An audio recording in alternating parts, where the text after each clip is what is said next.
Studio. Something went wrong, of course.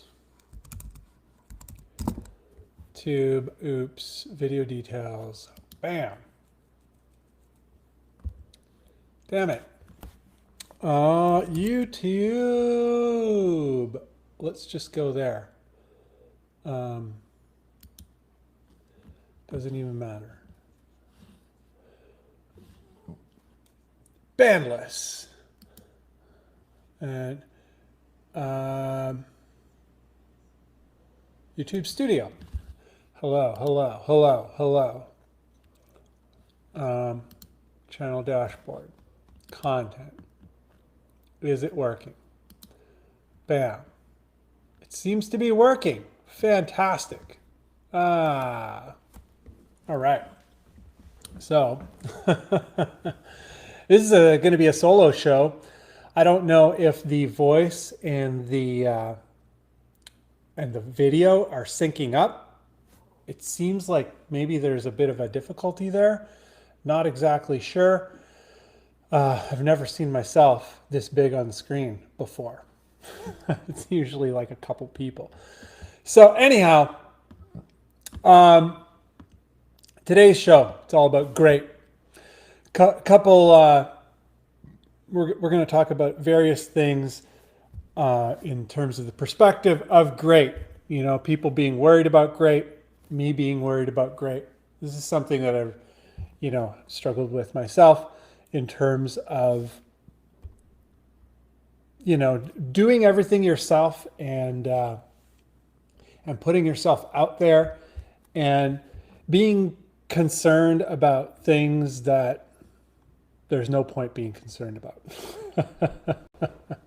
So that's what we're talking about.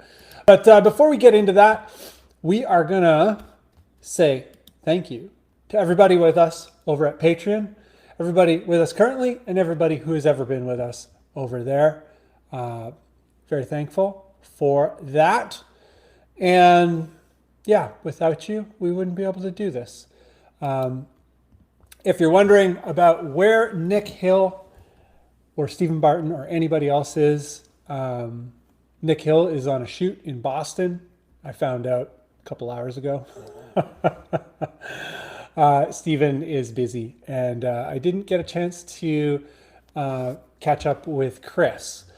Miles is also busy. So, hey, there's Chris. Hello, Chris. I don't know hey, Chris, if you can put a stream together real quick, you can jump on. That would be totally killer. I kind of had a very last minute setup for today.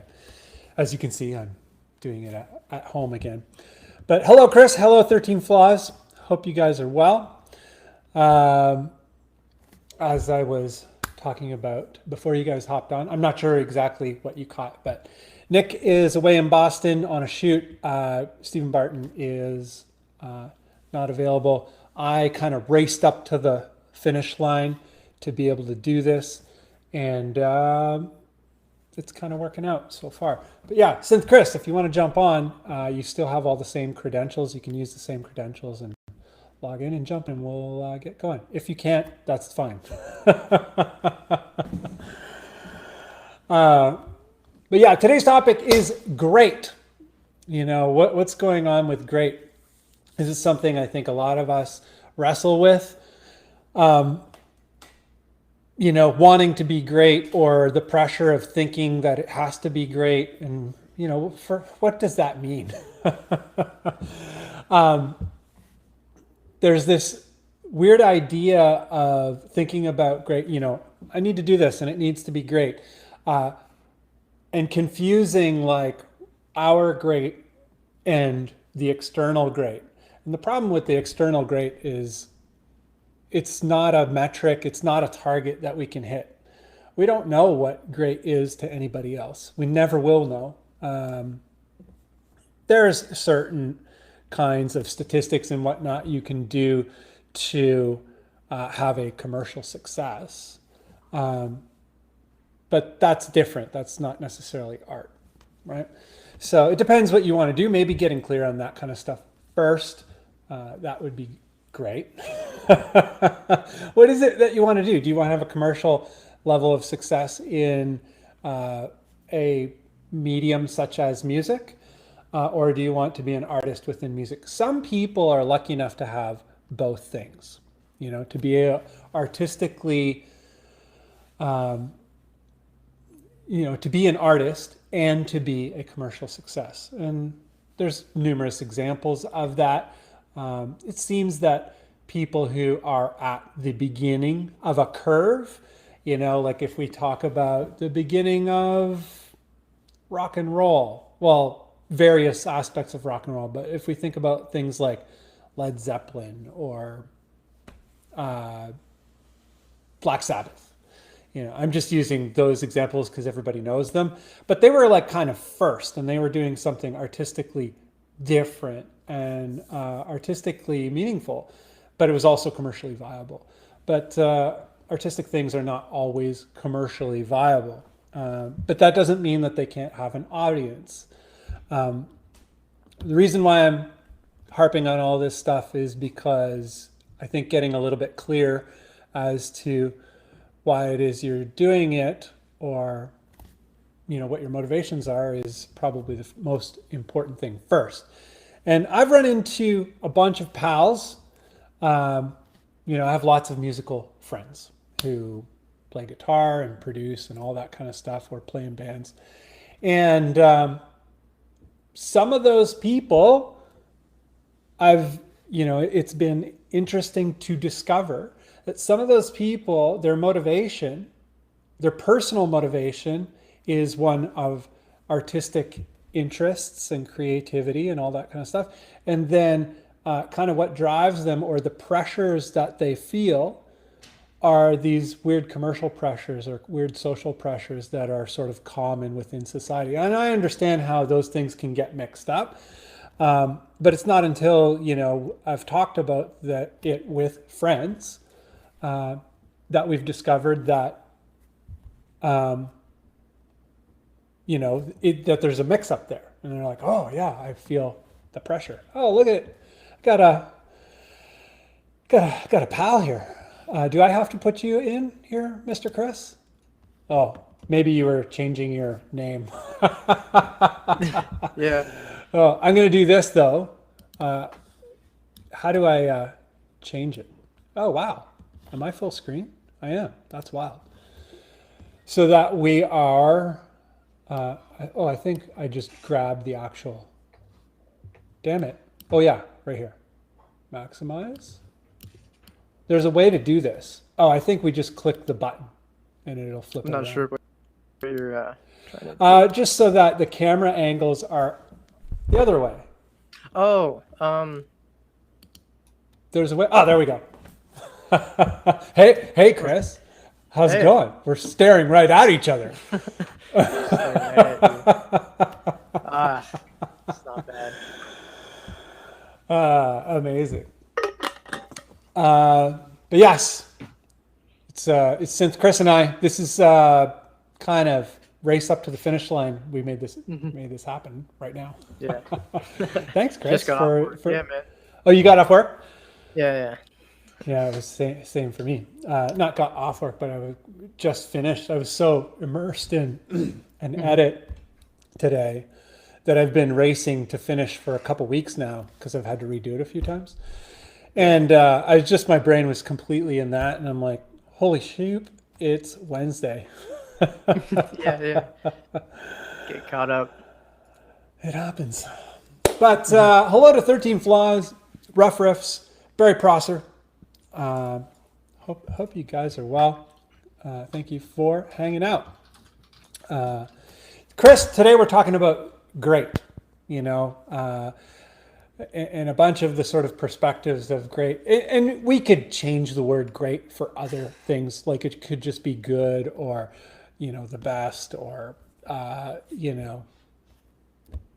the whole idea is the confusion between striving for your personal best with something, or personal greatness with something, personal great measure, versus feeling social pressure and doing things for external reasons. And we all do it. And I think even when you're good on it, even when you feel like you got it under grips, you still kind of come under fire of those kinds of things because of social pressure. It's kind of hammered into us. Do you feel this at all?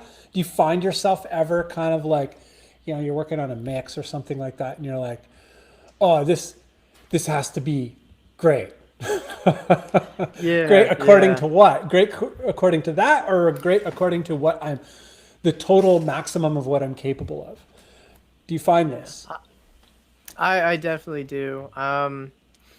Whether it's, a mix or like composition or just styles, like I think mostly when it comes to styles, like I want to be able to explore different, styles. I want to maybe drop something super synthy, super heavy, but I want to explore different things. But I'll get feedback that people like some of my music and not others.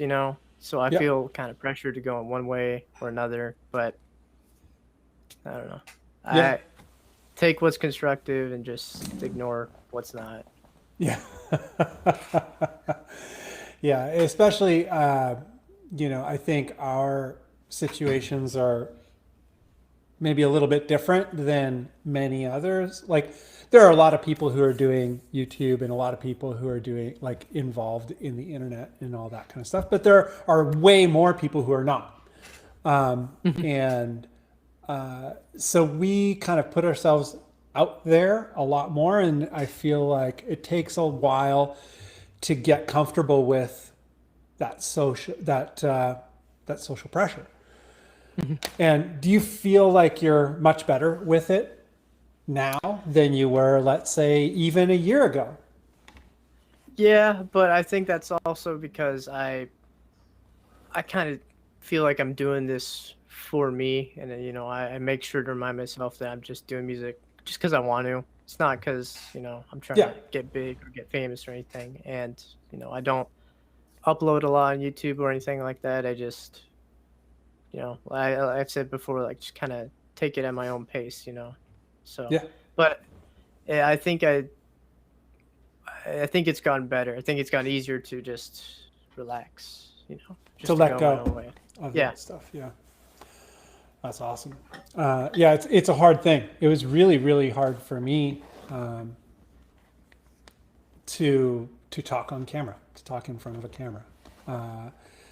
And it's interesting, somehow I got good with that. And the biggest thing for me was exposure. But all of that stuff, I'm not good enough, and and I don't know how to talk, and I look funny, and all these sorts of things go through your head. And a lot of that isn't even your own thing. It's exactly like what we're talking about for guitar riffs, or reaching for some kind of external level. A lot of it is, worry about something that you don't even know if it's there or not.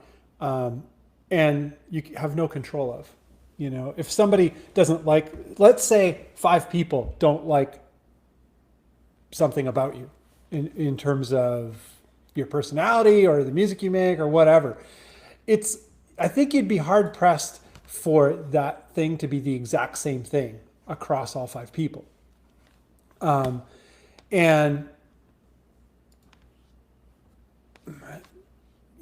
people who go out of their way to not like things on the internet, there's something else going on with them. I don't mean to interrupt here, but I think I might be having issues with my connection. Oh, you got so a little bit of lag?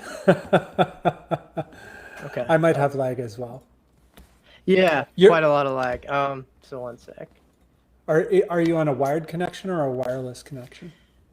I'm Wi-Fi. I had to impromptu, kind of set it up here. But I think it's good now. Okay. Yeah, it looks good. Sometimes the connection just slows down, like on the restream side of things. So. Yeah. That's a shame. But from what I could tell, it's holding good. Yeah, it's doing good. Okay. Is my voice loud enough, or is it too loud? Well, To me, sounds good, but I don't know how loud my voice is Yours is relative great. to yours. Yours is great. Okay. Yeah. Like how we're doing our tech run right now. Yeah. live and direct. Yeah. It's a dedicated segment. Yeah. BTS. Hmm. What is there's behind the scenes? What's in front of the scenes? Ooh. A whole new genre. Revolutionary. Revolutionary. But Yeah. in terms of just like getting clear in terms of the difference between those motivations, it's like, or motivations or, what is it? Is it a focus when you're fixation? I think it would be a fixation. Okay. Yeah. The Yeah. fixation on the external or a fixation on, I don't know, is it a fixation if it's on the internal? I think it's just good. Not too sure. I'm not a Yeah. psychotherapist or anything like that. So, but yeah, getting clear on the difference between two things. Do you feel like you're pretty clear between those two things, or do you have to remind yourself on occasion? Like you're like, Connection things again. I'm sorry. Let me try something here. Yeah. It seems good, man. Oh, there we go. Oh, there we go. We're flipped. How did you flip it? Okay. Do you just? I just clicked and dragged. Yeah. Oh, okay. For some reason, when I click it, it doesn't do anything. Oh, now it does. Never mind. But yeah. How clear on a scale of 1 to 10? How clear are you on the difference between those things? Being worried about the measure outside, or just kind of like being clear. It's like as long as I'm feeling good about feeling satisfied creatively, artistically, aesthetically about what I'm doing. That's all. Yeah. I'm pretty clear. This is not something I can really spend a lot of time thinking about. So I just, what I don't need to worry about, too much. So I just try to stay focused. But for my solo stuff, I feel pretty good about it. But stuff with my band, I'm going to be honest, it's been pretty difficult to contribute a lot recently, just because it's like a different style. It's a different sort of, it's a different style than what I'm used to. And I feel like I have to kind of fit a certain way. And, I find myself writing a lot of riffs that I end up cutting. Do you feel a little bit self-conscious in that role? Yeah, I would say I would, because these are all, I've been doing music for like 5 years, which is, it's not nothing, but like these other guys, it's I'm not saying quarter of your life. Yeah, I guess if you put it that way, yeah. Like it's a long time.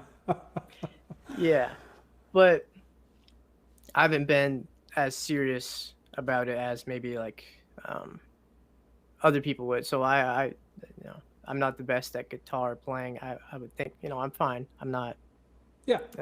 But I don't know. I find myself kind of limited by either my ability or just my knowledge when it comes to them, just because, they both know more than I do at this point. And, you seem totally capable of putting material together. Is like, so in this topic, like in relationship to this topic, do you feel like because it's so different and whatnot, that you're not exactly sure what your personal level of great is within the structure of this new thing, within the structure of this collaboration? Or yes, is it just... yeah. Okay. Yeah, I think so, because it's unfamiliar territory for me. I'm not sure exactly what I'm supposed to be doing. Yeah. I would say, or I shouldn't say I would say, but in terms of past experiences. I think putting yourself in like slightly uncomfortable situations where you can still do the work and see a different perspective of like how people do things is usually pretty good. If you can stick it out, usually you walk away with like a more valuable perspective, a more valuable body of ability, like your ability develops in situations like that. Because when you're only working by yourself, not that there's anything wrong with it, I love it, I do it all the time. But most of how I came to the sound that I have kind of my own sound. I think you have your own sound. For me, a lot of it comes from little slivers of influence of various friends that I've played in bands with and all that kind of stuff. People that I've collaborated with. The biggest influences on me in my life have all been people that I have actually created with alongside. And I've never really done a successful online collaboration. You and I tried to do one, and I'm just like, I don't know how I'm going to go about this. And I tried a million different things. And I would say that online collaborations are a bit tough because there's something about sitting with somebody else. You both have guitars or whatever, sitting in a room, and there's a different way of doing that. This band that you're doing this with, this is an actual band or it's an online band? Online band.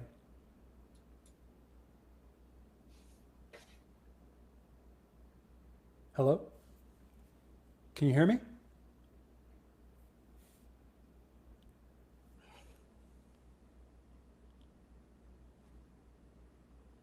Can you hear me? Mm-hmm. Oh yeah. What's going on?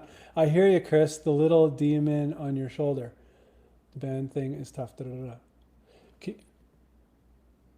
Can you hear me, Chris?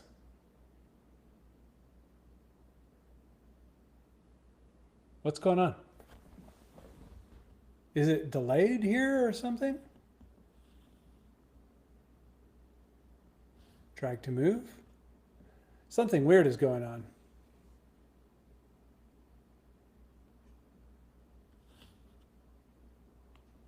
Hello, Chris? Yeah, it's an online band. Oh, it's delayed. Oh, did that go through? Hello? Hello? It's an online. I can hear you. I don't. Okay. It's totally delayed. Test. Give me a second. Yo. Okay. Are we on? Wait, 1 sec. Oh.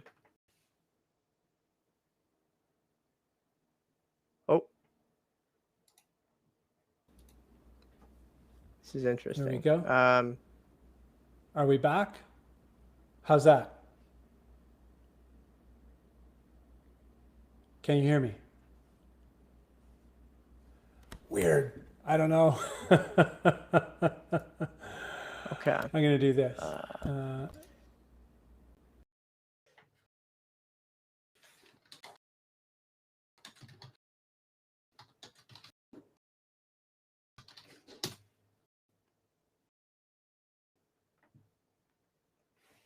Okay. If you're in the chat and you can hear me, I'm going to try to get my laptop, go downstairs, and get a wired connection.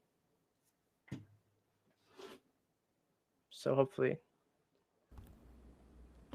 Can you hear me? Okay. Can you hear me?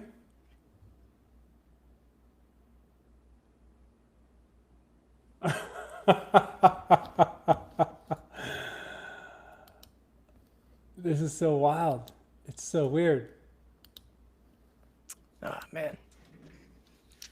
What's going on?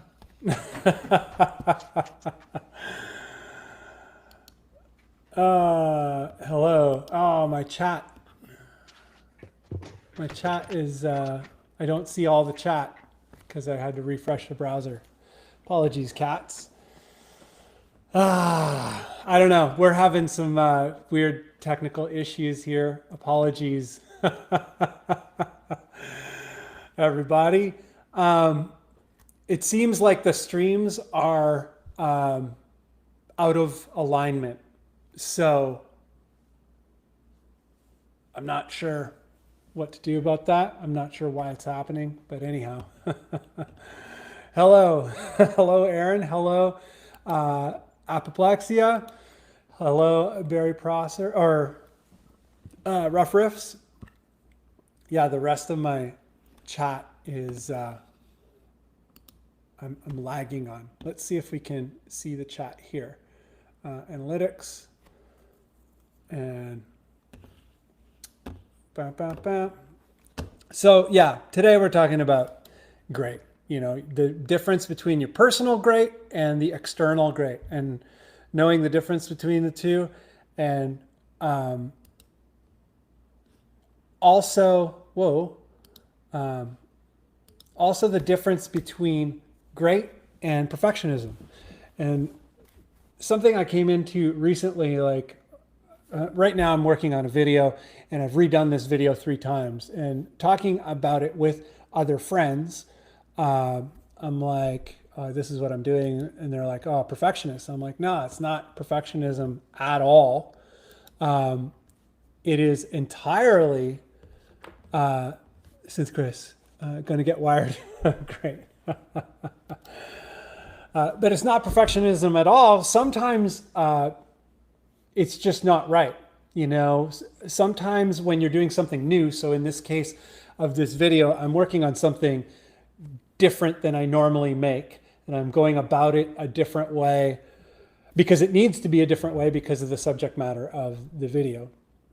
And the first time I did it, it just like nothing was working and nothing really made sense. And I was like, okay. And it informed me how to do it again. The second time I forgot to account for, you know, the examples and whatnot, like how the video was going to function mechanically in terms of the delivery of information, because it was a completely different video than I would normally make. And from that, I was like, oh, okay.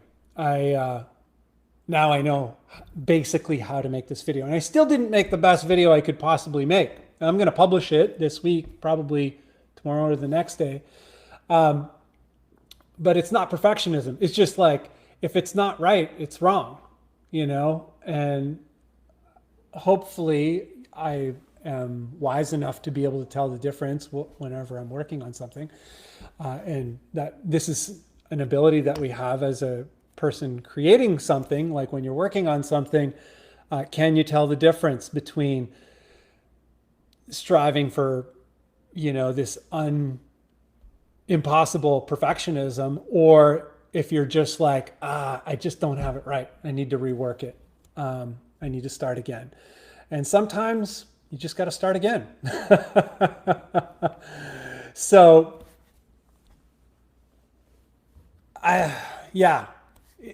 personal, and that for me is a personal great. It's not like an external, like I need to please people.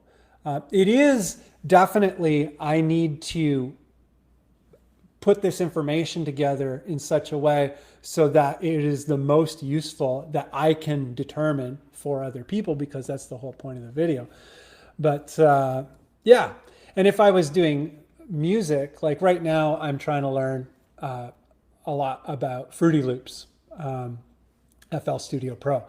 And I want to make like electronic music, and I really stink at it. So, you know, I keep redoing ideas. I keep starting with an idea. I'm like, I can't go anywhere with this idea because I don't know what I'm doing. So I just redo it, or I start over again, or I start with something else. So that's not perfectionism.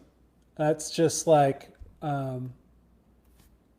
reaching for your own personal great, and knowing that your personal great is a process.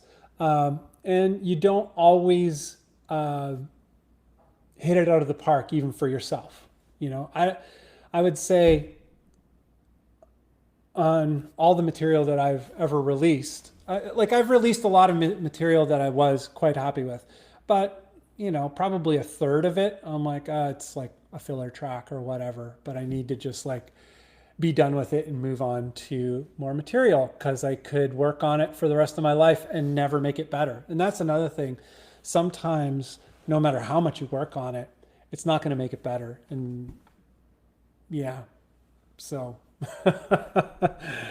it doesn't need to be great. Sometimes it just needs to be good and enough. Not good enough, but good enough. I'm moving on. enough of this. I'm moving on. So, yeah, that's kind of what I'm talking about over there. The seance, Gary Heibner, Hibner, the silent E. I guess that's when Chris and I were trying to sync up. It was like looking pretty weird. It was pretty weird. Finally I get to watch from almost the beginning. Oh, really?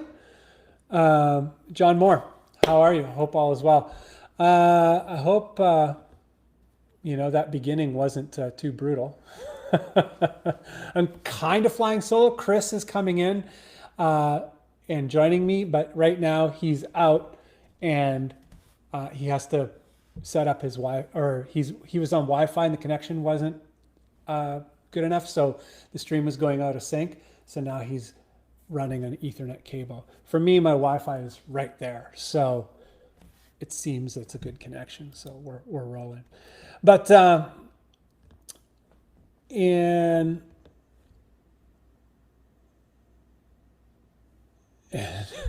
13 Floss says, like Bart Simpson, unlike Bart Simpson, I'm not Sting's biggest fan.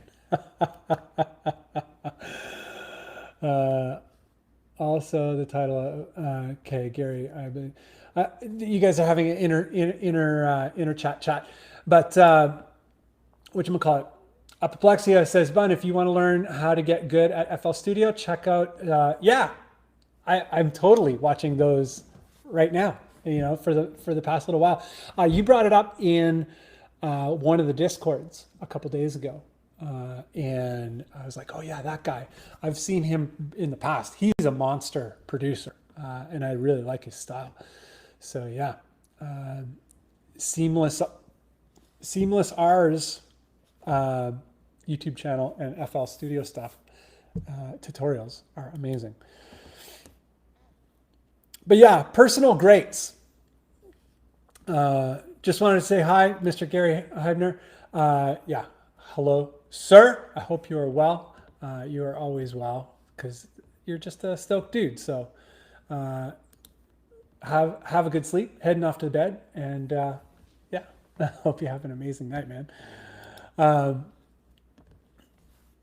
How to Bass is awesome in terms of Seamless R's tutorials. Yeah, I've been going through them. It's yeah, I can't believe the time we live in terms of a tool like FL Studio Pro or FL Studio, not even Pro, not even the paid one, just the free one. You can download FL Studio and you can make records, really, really good records, so long as you get acquainted with the tools in order to use them well. But your only boundary is your creativity. It's an incredible thing. These kinds of tools were just not, like, it would be a dream. If I was 15 and you're like, here you go. 15-year-olds now, like, they have this unfair advantage in terms of starting. But it's all good. John Moore says he likes brutal. Brutal is good. Yeah, brutal tunes. I like brutal too. I like melodic stuff, but I especially like the sort of the contrast of like kind of melodic, textural kind of things up against brutal things. Contrast. It's a beautiful thing. But yeah, great. We're talking about great today. Knowing the difference between your personal great and the external great. striving to please other people or being worried about what other people think. That's the external great. And you'll never ever be able to satisfy any significant portion of the external great. Oh, it says I'm Synth Chris. Look at that. I'm just noticing that. I'm going to change my name. Or should I just stay Synth Chris? Should I hijack Synth Chris like completely on the internet and just like from today forward, I am Synth Chris? That would be fun. Sorry, Synth Chris.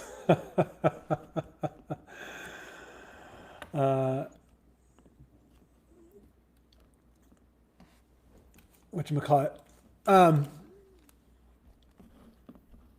And bam. Whatchamacallit. John Moore says, oh, I was replying. Oh, sorry. The chat advanced there, and I was actually clicking on a different one. Oh, chat advanced again. Apoplexia says, even though I use Ableton, watching his videos help me step up my game. Yeah, because he focuses, one of the things about watching tutorials to aspire to a new level of greatness, a new level of personal greatness through, taking in the greatness of others, is watching tutorials. And I think you hit on a key point there. I'm going to bring that comment back up, Apoplexia. But watching tutorials, I think the biggest takeaway is the creative angle. Not so much the buttons people are pressing, not so much the exact moves they're doing, but like trying to get inside of the creative angle is the biggest level up. Obviously, certain technical techniques there is an advantage there in terms of, let's say, mastering, getting a nice clean master that is nice and loud and not compressed. That's a beautiful thing to get good at. Or mixing or recording, doing a clean recording that is not distorted or not distorted in a negative way, and all of that. So there are like technical advantages or technical takeaways that are important in tutorials, but I think the big thing is like the creative takeaways. What is the inside angle? Because a lot of tutorials, I find people kind of share, even if they're not voluntarily sharing it, like if it's not the point of the video, they're still sharing like a creative angle because they do things the way they do. And it's a great way to admire and analyze somebody else's greatness in order to elevate your own personal greatness. But for you, not for them, not for anybody else. So yeah, I'm curious, question to the chat. Do I have to bring you in here, Chris, or you know what you're doing? I think you know what you're doing so far. I think you're changing your name. But question for the chat. Chris is about to loop back in here, or maybe not. Oh, he just disappeared. But question for the chat. Have any of you guys, or do any of you guys sort of struggle with this, like kind of forget, like, that kind of forget the social pressure, the external pressure that we sometimes put on ourselves or sometimes mistake for greatness or for good, what is good? And sometimes we're thinking about external ideas of good, which, how can you ascribe to somebody else's good when it's completely different for every single person, which is, it's just not possible. But I'm curious, does anybody here in the chat, do you get, oh, sorry, I clicked on that again. Do you guys ever struggle with that or ever have to remind yourself? It's like, oh man, forget this, like what I think the world wants to hear. And I'm just like gonna like focus on what I do and try and maximize what I do for myself. And if I can achieve that, then maybe I have something valuable to share to other people.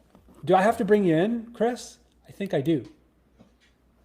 Were you waiting for me to bring you in? Can you hear me? No? I don't know if you can hear me, but I can't hear you now. Yeah, I can hear you. Ah.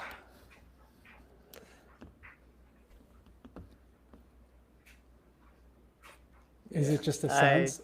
I can't hear you. Damn.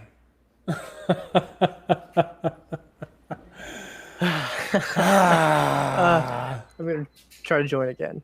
Okay. We'll get it. It's gonna be great. Do I have to? Right, there we go. We're trying to loop since Chris in. We had sort of an impromptu kind of setup today. Obviously, I'm doing this at home. I'm not doing this in the studio. So, yeah. Anyway.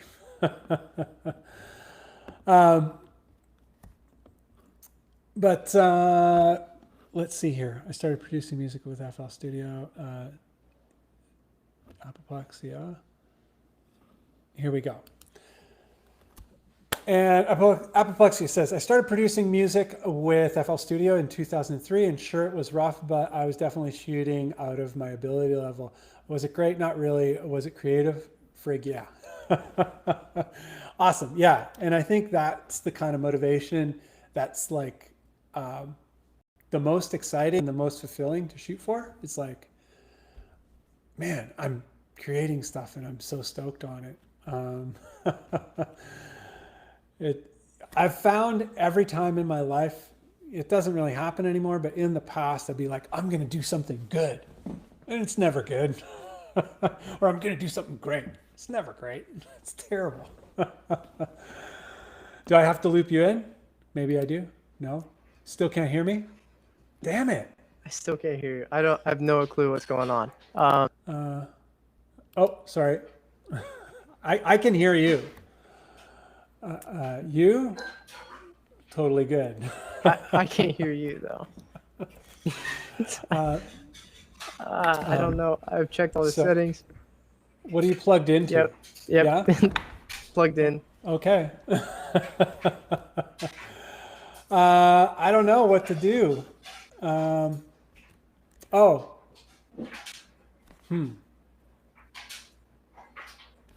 wonder.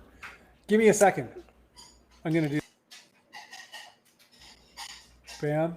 Did that help it? Did that help? I can hear you now. Oh my God. Okay, we just learned something. Yep. I don't know what you did, but it worked. All I did was like go to the green room and back right away. Awesome. Yeah, well, so now I was Synth Chris the last time I looped back in, and now you're the Bunn. Oh. So we're trading spaces. Yeah. You know? Okay, we learned something about Restream in that sucks. Well, it's the software is attempting to do some pretty extraordinary things. But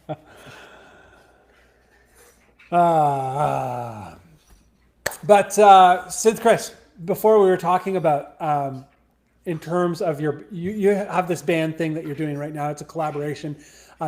It's a physical band that you're playing. You guys are getting in the same room?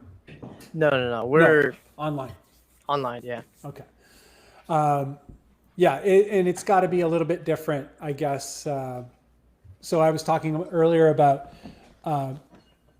when you're in a room with other players, even if they're better than you, it seems like it's a little bit easier, better than you, whatever that means. Mm-hmm. But it seems like it's just an easier situation to collaborate. And I would imagine that doing a collaboration like this online and maybe being a little bit intimidated or a little bit of a pressure to perform at maybe a higher technical level or whatever.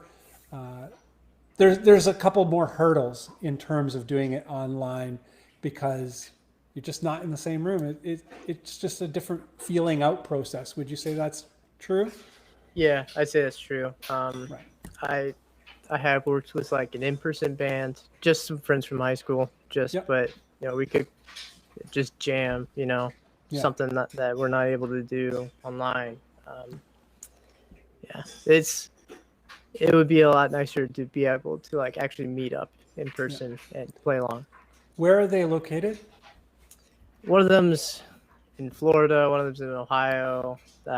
It's just kind of hodgepodge, but I think it's all in the U.S. I think.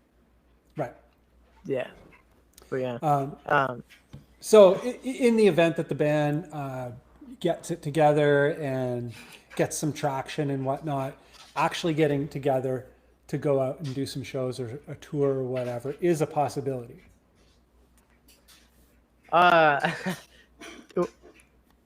There's a lot that I would have to work around. I'm not saying tomorrow. Let's say we're talking long range here, like 5 years. Mm-hmm. I guess so.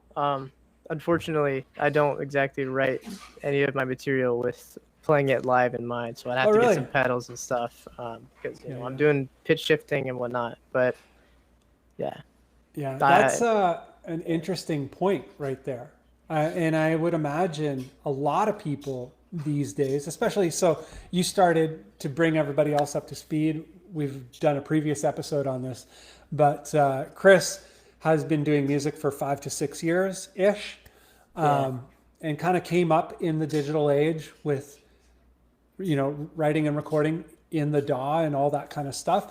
So taking the material that you create in the DAW and taking it out and playing it live is a bit of a challenge. Yes, it is.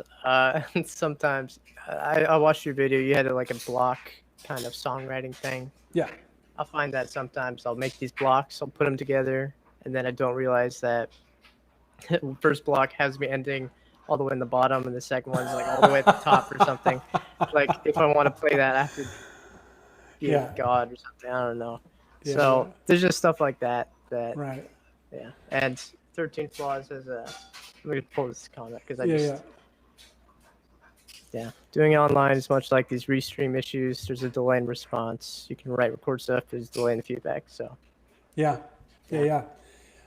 Especially if it's being done via email and Google Docs and all that kind of stuff. It's even more like this is very real time for the internet.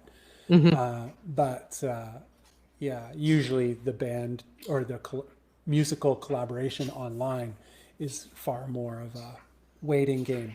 Mm-hmm. Yeah, and it's a little bit nicer than email. Like you've been using Discord recently, right? Yeah. You've been kind of getting into it. So that's, we'll use that and then we'll use like a file sharing thing. So it is a lot nicer, a lot faster than, it could be without like something like that. But, it's still not the best. There are challenges too. Yeah.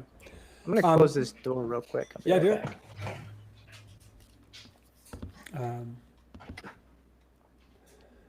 And whatchamacallit, hopefully someone figures out Darksy DeFlo. I love your username, by the way. Hopefully somebody figures out how to allow band members to jam together online without latency. That would be the dream. There have been a few people who have shared a few things with me in terms of technology that proposes to be able to jam online. I'm not sure. Like something that I know, I used to work in, I'm going to leave this comment up because I'm talking in regards to it, and it's in regards to your current situation. Chris has a band, an online collaboration going in a band type of format that is strewn all about the United States. Back when I first started recording in studios, I used to work in studios like big time. Like that's all there was big studios. And it was at the beginning of the internet, and the studio I worked in had an ISDN line, and it was a dedicated channel to another studio in Los Angeles, so Los Angeles to Toronto, and we would do voiceovers locked to picture where the talent would be in LA and they would be synced to video in Toronto. and that's like 1998, 1999. So it was near, what do you call it? Near zero latency, probably like a 10 millisecond delay or a 5 millisecond delay. Probably 10 millisecond, because I think 5 millisecond only came about with Thunderbolt. Is that true? You know about technology? I don't know anything about Thunderbolt. Yeah, USB-C is like 5 millisecond delay audio. Yeah, and I don't know Round any of trip. these, but yeah, that's actually kind of impressive. It was just like a connection, like a hard line connection.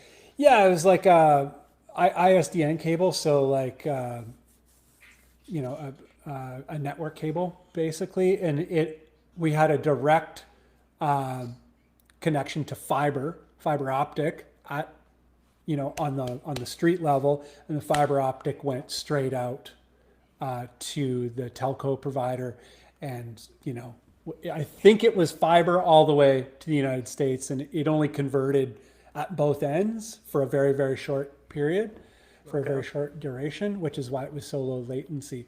It was a dedicated connection. It was very expensive, obviously, even more expensive then than it would be now. But the thing about it is it's possible. It's just, how do we do that en masse?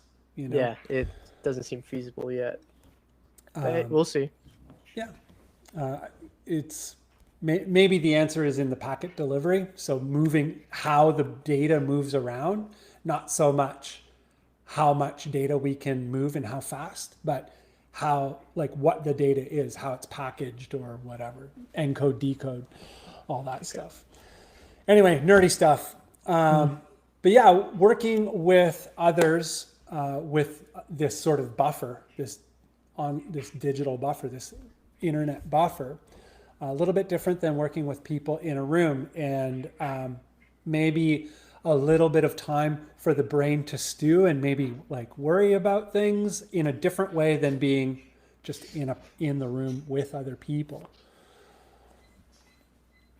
Do you find yourself, ever being like, oh, these guys are too good, or being unnecessarily worried about stuff? Yeah. Yeah. Okay. It's not even like I don't know them that well. We're all friends, we're all pals, but Yeah. I still feel like people are doing crazy chord stuff, and I don't have big hands. I can't do crazy chord stuff, but Yeah. Just focus on the stuff that you can play with the most conviction and the best feel. Because those two things, like really tight, meaningful playing with great feel, goes a really long way, man. Yeah, way further than complex chords. Not to say that there's anything wrong with complex chords, by the way. Yeah. I've been there are some contributions that I made that I'm like, this is I was really proud of them. I just need to get back into that, Yeah. Get in the flow, get in the creative flow of it, and let the, what do you call it, the insecurity dissolve. Get out of there. Yeah. No room, no time. Yeah. You like that? Very dramatic hand gestures. You'd think I was a pop star, because I am. Yeah. I'm a pop star in wolf's clothing, or sheep's clothing. Big studios. Big studios. Yeah, I spent time in big studios. Big studio Bunn. Big studio Bunn. Yeah, like when I worked in studios, that's just what the studios were. They were all big. Even the crappy ones were way bigger than studios that I see now. Yeah. It's interesting. I am, a little bit of a sidebar from the general topic. But I guess we could tie it in some way. This weekend, I'm going to take a minute to go and check out a vocal recording place. It's just a friend who built an isolated booth in his apartment, and it's available for rent. So you show up with your laptop and a hard disk and some headphones, and You record your vocals and you're good to go, which is amazing, like absolutely Oh yeah, amazing. yeah. And it's like $25 an hour, and track one song of vocals, for me it would take about a half day. Like I would be tracking it, and my friend Theo, this is for Vens. For those of you who don't know, I have a project called Vens, and Vens has vocals. Most of my music has no vocals, but Vens has vocals. But yeah, we're going to be able to go track it, but I'm going to go take a look at it on Sunday. And yeah, it's just a booth, probably as big as, a closet, but totally isolated, and not a big studio, but perfectly great. Like exactly what I need. I don't need a big studio. There's nothing that a big studio offers that would be any better for me. Yeah. So, yeah, big studio, Bunn, big downgrade to the vocal booth. Yeah. I wouldn't say downgrade, No, I think it's an upgrade. Creatively, I think you can achieve more in those kinds of scenarios because I think you're more focused on the work. Yeah, there's less clutter, I'd say. Yeah, 100%. What does Aaron drums? we got some Vens heads in the house. Oh, another cool thing. This might be of interest to Aaron drums. This weekend is I'm gonna go play some drums. My friend Jay is going away for the weekend. He has a little drum studio, and I'm gonna go and work out some Bunn drum stuff. I actually get to play some kit. It's been a couple years. Are you planning on recording anything or just kind of jamming? Well, I'm going to record a little bit for a video, but also work out. I'm just going to record it on, on the Zoom. I have a Zoom H6, and it has 6 inputs. Like it has a stereo mic plus 6. Did it go out? Oh, no. I can still hear you. Okay. But I just 6 inputs. Yeah, it's got two XLRs that I can hook 2 mics or 4 mics up to, and then the stereo XY mic. So I can use the recorder itself as the overhead, and then have 4 more channels for snare, kick, rack, and floor. So sweet. More than enough. But I'm just going to do a little test run this weekend and see how it goes in terms of doing all of that myself and filming it at the same time. It's not going to be hi-fi. Yeah. But yeah. It's exciting stuff though. It's fun stuff. Play some drums. It definitely helps. Do you get to play much drums? Have you, I'm sure you've sat behind a drum set. Yeah, in high school I sat behind a drum set and that's about it. Oh really? Okay. I played a little bit. I didn't actually play anything. Notable. Yeah. I did rock band drums at my friend's house once too, and that's about it. It's probably enough. One thing I've noticed is when you're doing this producing thing, for anyone who is joining us that does not know Chris is a producer. I am a producer. We both produce our stuff, a lot of stuff. Chris produces more than I do, but we work with our own drums, entirely in MIDI format these days. And something I've found, I play drums, so it's a bit different from me, but I think that if you sat in front of a kit, so last time you did this Rock Band thing, like Rock Band the video game, when was that in relationship to you producing? Before you were producing or around? This was about a year ago, a couple months, something like that, during spring break. Right. So would you say that because of all the producing you've done and thinking about drums, that you had a slightly more informed kind of approach to sitting in front of some drums and trying to make it work? I was aware of these are some cymbals. There's a hi-hat. These are toms. Kick, snare. Where's my double kick? And I was aware of that. But that's laundry. I don't know if you can hear that, but I That's all was good. I was just aware of that. That was pretty much it. Yeah.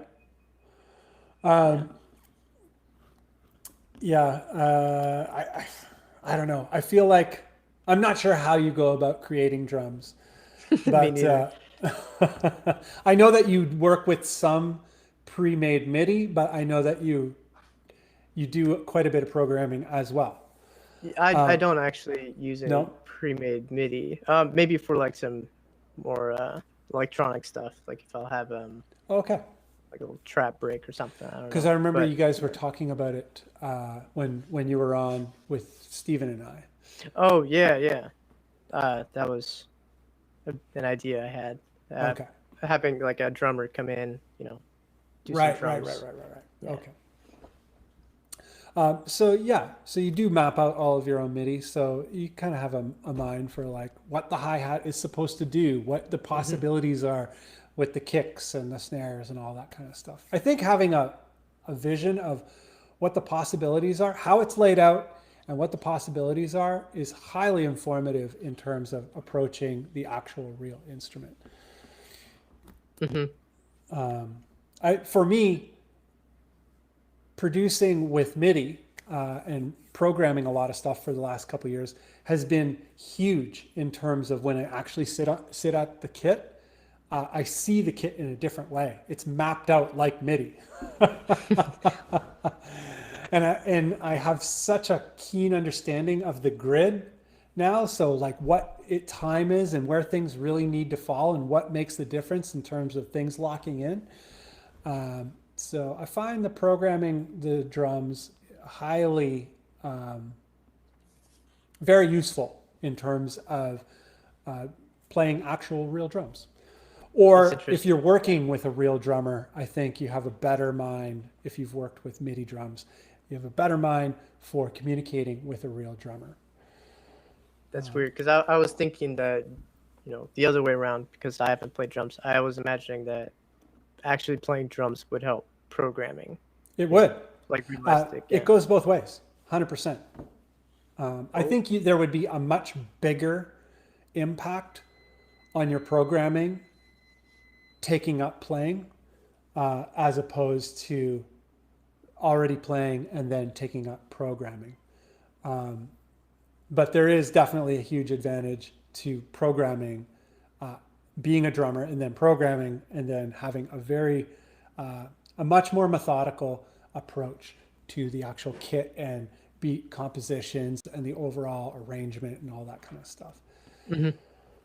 well, I just want to highlight this comment real quick. Yeah. Miles is on. Yeah, Miles, if you can hop on, hop on. We got another hour to go. Yeah, I We might don't have to have to hop do on. an So, hour, yeah. but I like doing the 2 hour streamer, 2 hour bandless. Go big or go home. That's right. 8 till 10. What time is it in Seattle right now? It's like 6 right now. Yeah, Yeah. 6. Okay.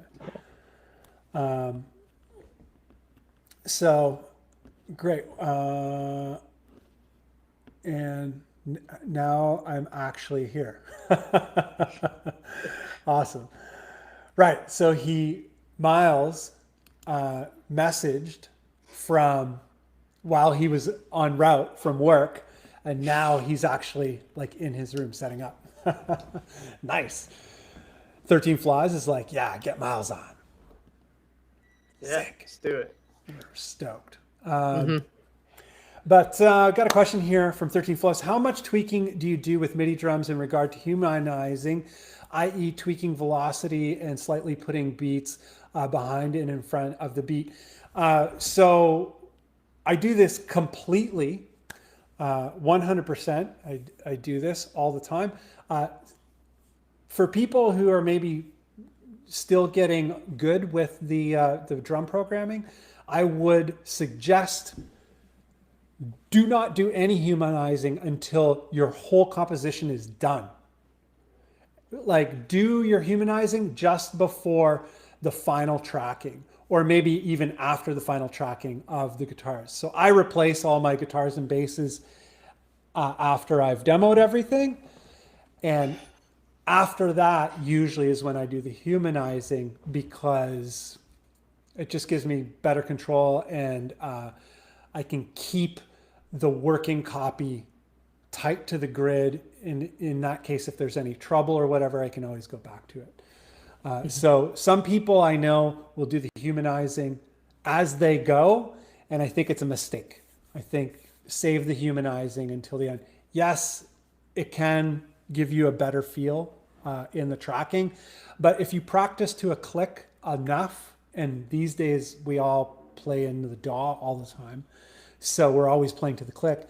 I feel like you develop a good feel to the click that you can still play with really good feel even on a rigid click, and then humanize the drums according to the guitars and bass, as opposed to doing this random humanization and then trying to chase that. Mm-hmm. Oh, look at Oh, you're gonna have to change your name there, Miles. oh, I need to change mine. Oh, you're still the Bunn too. How about if we're all the Bunn? Do I have to bring you in, Miles? I brought you in. Did you? I don't know how you logged in. I can put you out. He might not be able to hear us. I don't know. I hope you can. We might have to, let's try this. Bam. Bam. Bam. Bam. All right, everybody's in. Can everybody hear everybody? I can hear. Can you hear Can you? me? I can hear you guys. Awesome. You hear me? So what we hear you. discovered Hi, here, Miles, Hey, Miles. just to loop everybody in, little tech talk, everybody in this in the chat, if you're using Restream, this is something to know. If you're looping people in real time and you can't hear the other guests or the other hosts or whatever we are, all you got to do is go to the green room, which means, live, and bring it back in. So turn your camera off live, go to the green room, come back, and it solves the audio problem. Can you hear me, everyone? Yeah. Yep. Awesome. Loud and clear. All right, guys, we Hi. we got it. We got it under control. Hello, Miles. Welcome. Doing big things, I see. Yeah. Yeah. Can you hear us good, Miles? Is the volume Yeah, okay? Yeah.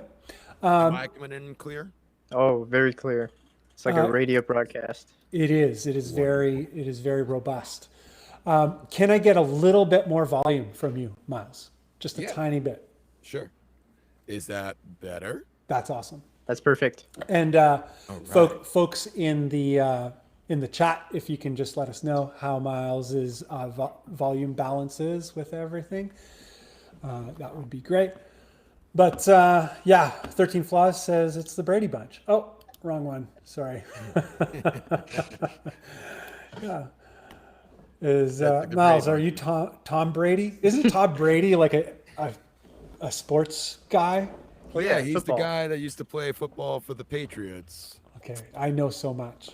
Honestly, I don't follow football at all, but I forget what year the Super Bowl it was that the Patriots were in it, and I just decided that year that I was going to be involved. Okay. Aside from just being at the Super Bowl party that I was at for food. And I decided then and there, I was like, I don't like Tom Brady. So when they started losing, I was like, yes. Then they pulled it together and won at the end of the game. And I was like, You're man. like, oh, Yeah, so Amazing. forget it. amazing. Sounds miles better now. Okay. Amazing. Very cool. Very cool. Well, Miles, today we're talking about the confusion surrounding great. Sometimes we find ourselves chasing great. And I think the big tripping block on that, the stumbling block on that is sometimes we forget to satisfy our personal concept of great. What is great to us? We could sub the word great for good, for the best, for awesome, whatever you want to call it. Doesn't Sure. really matter. Do you have, I'm sure you have found yourself in this scenario. And is there any particular scenario that you can recall where you're like, you were reaching for it and you were doing it over and over again and you're like, wait a minute, what am I doing?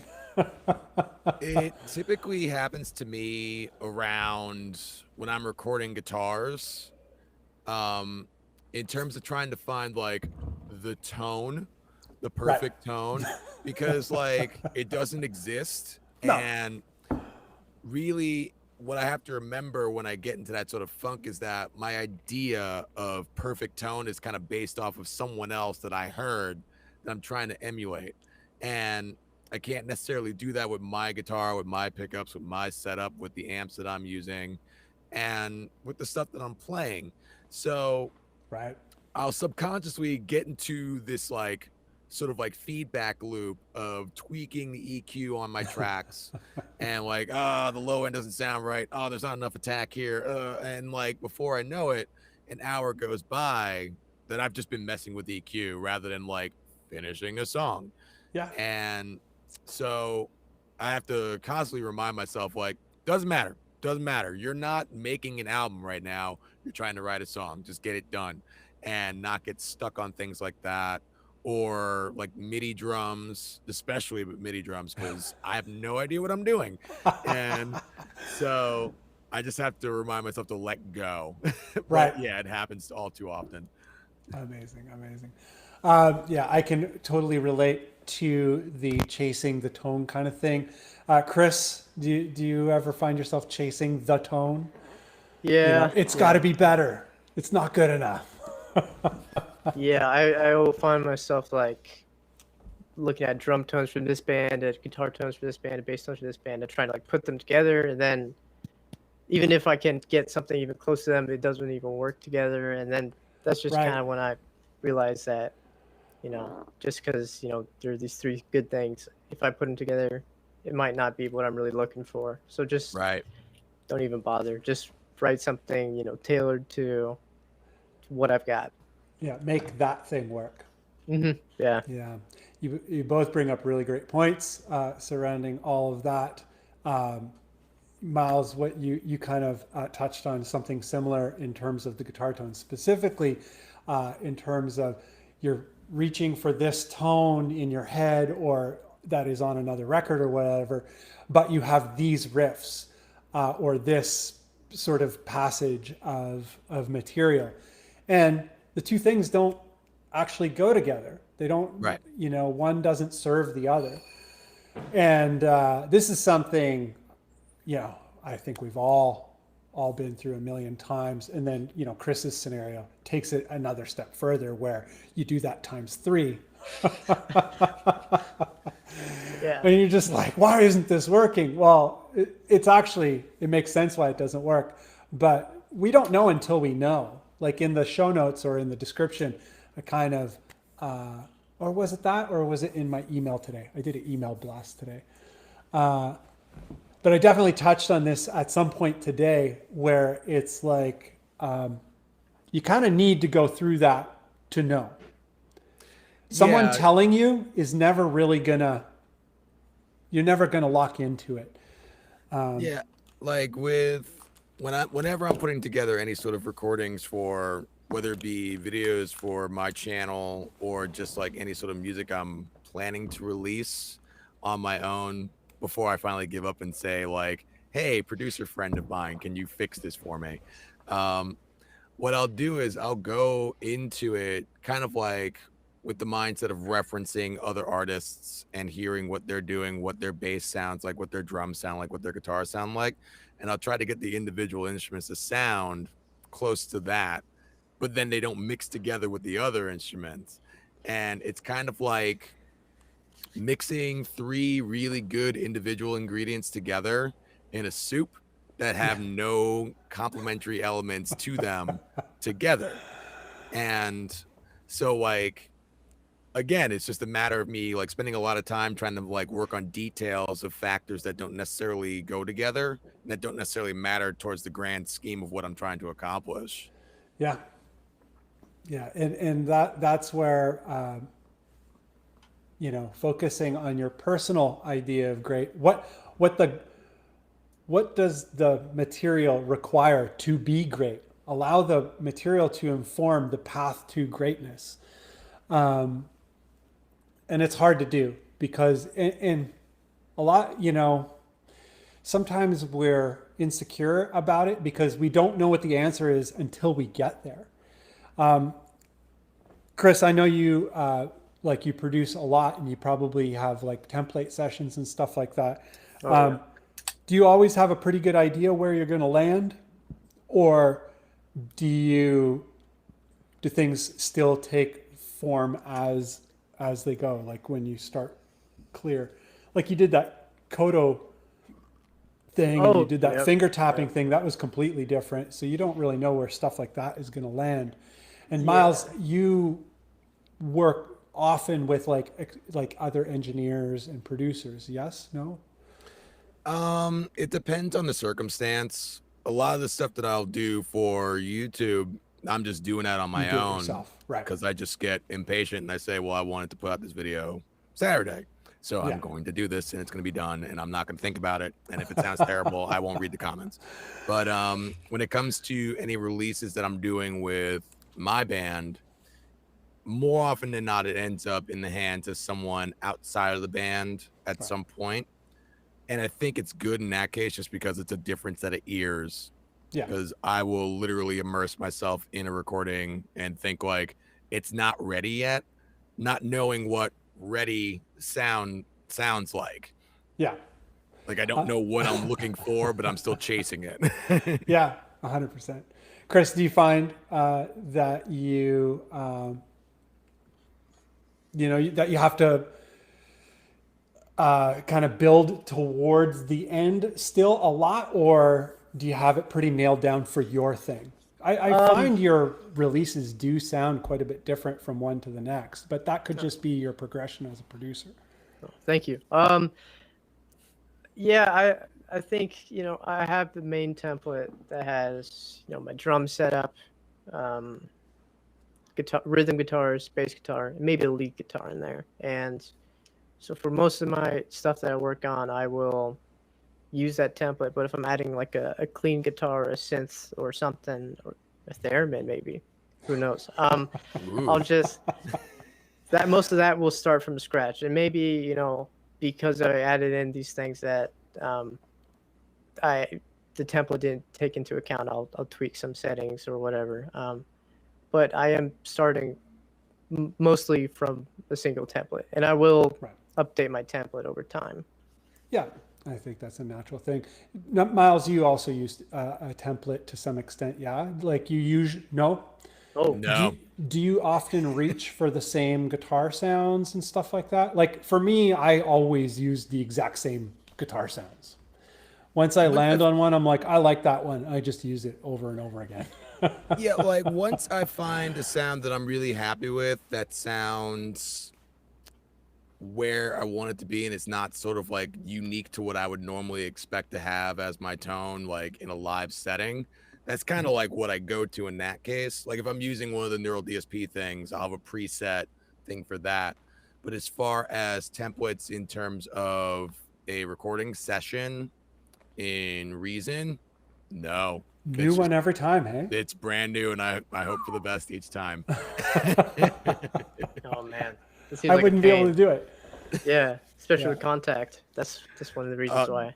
Oh right. The benefit of Contact with me is that I don't know what I'm doing to begin with, so like I don't have to worry about like doing something different and messing up what I had that was good before. Right. Okay.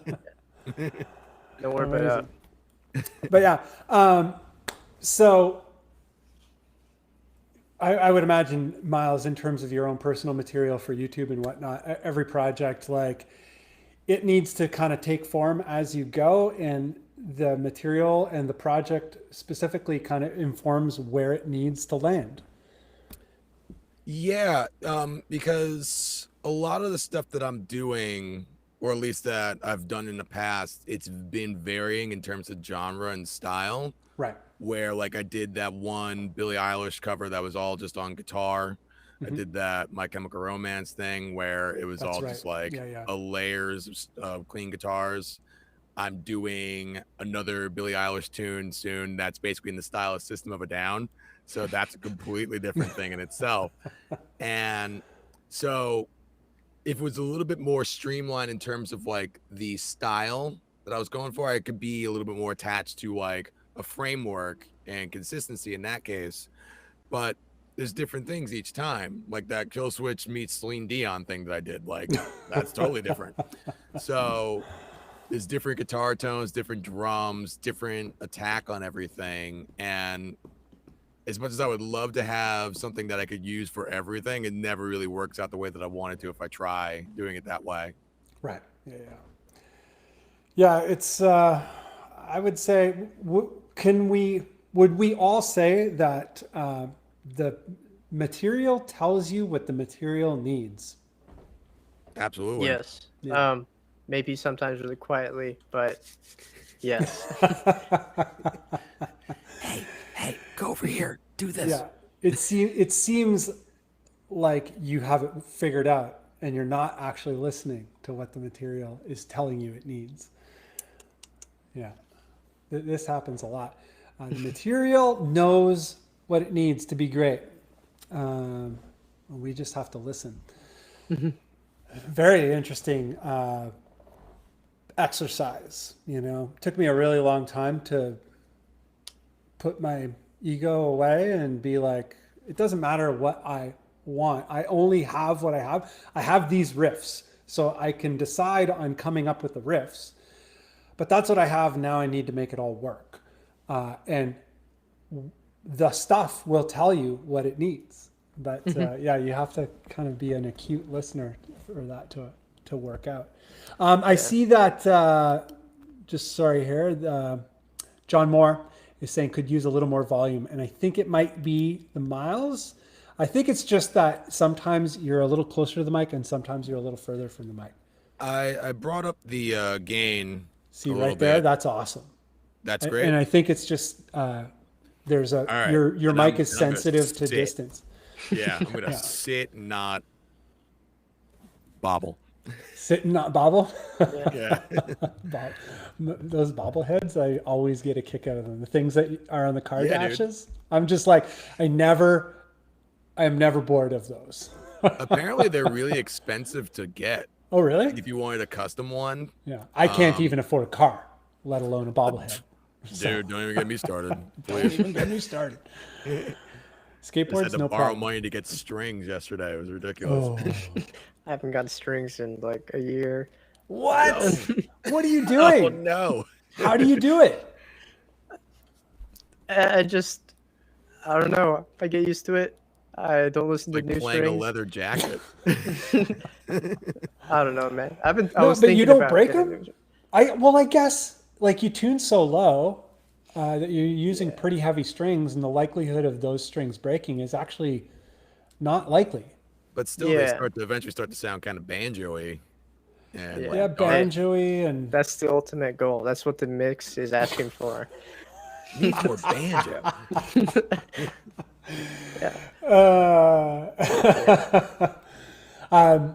Tuning too. Like, well, I find the tuning on the high strings gets a bit shaky. Once strings get to a certain age, they just don't quite up the neck. They don't quite tune right, no matter what, no matter the amount of intonation you do. But there is definitely like wiping the strings down is very helpful in terms of getting the most out of them that you can. Do you even wipe them down? No, you don't. Okay, in my defense, I do not play as much guitar as you guys do. You're insinuating that I play a lot of guitar. I've become a videographer. That's it? To be honest. Damn. Maybe even not even a videographer, maybe more of an editor. I'm a video editor more than anything. Actually, the thing I do the most out of all things is typing.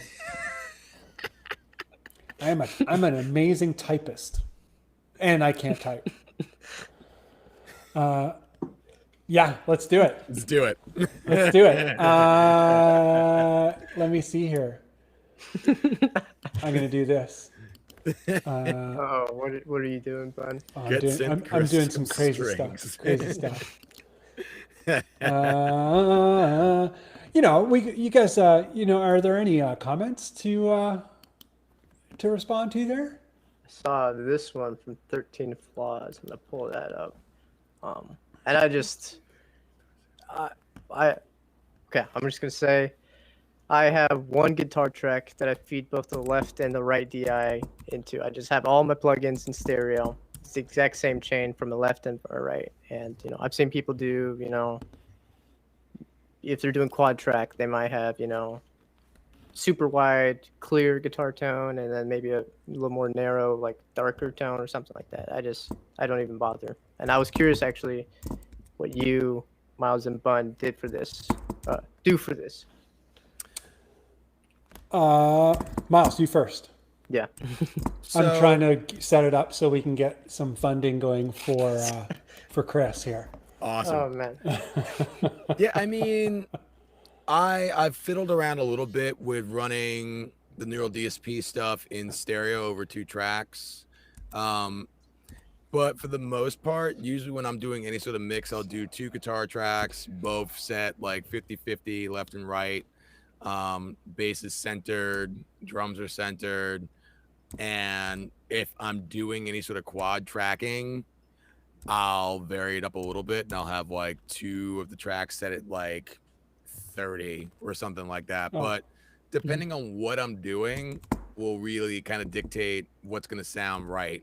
Because if I have something that's like really vocal heavy, I'll put the guitars a little bit further back so that they're not interfering and clashing with the vocal tracks. But again, I'm really just kind of doing it like by ear. And I'll even turn off my screen sometimes just to like listen to it rather than like see where I'm putting everything. Cause yeah, my ears, I see one thing on the screen and I'm like, yeah, this is gonna sound great. Yeah. And then I put my headphones on, I go for a walk and I'm like, everything's wrong. What happened? Why? Yeah, I feel that. No. Even when just like choosing IRs or something like that. Like something so simple, like bias gets in the way. The IR thing I'm still trying to wrap my head around because like I forget the name of the brand of IRs that I have, but I have like a bunch of them. There's like hundreds of them. And I'll scan through them and they all sound the same to me, except for like the ones where it's mic'd from the rear of the cab, where like obviously that has less definition to it. But beyond that, I'm like, how do you have a favorite IR? Like I don't know how that happens. For me, oh, my bad. I don't even bother with the IR. Like some people go crazy for the IRs, but I don't even bother with that. Whatever is stock in the thing, that's what I use. Like the Helix, I use the Helix. So, but Chris, like I'm pretty sure you use the same IR every time. Yeah, I actually, I talked about my guitar tone last time I was on. Yeah. But I'll have, run my DIs through 3 separate amps and then sum them up.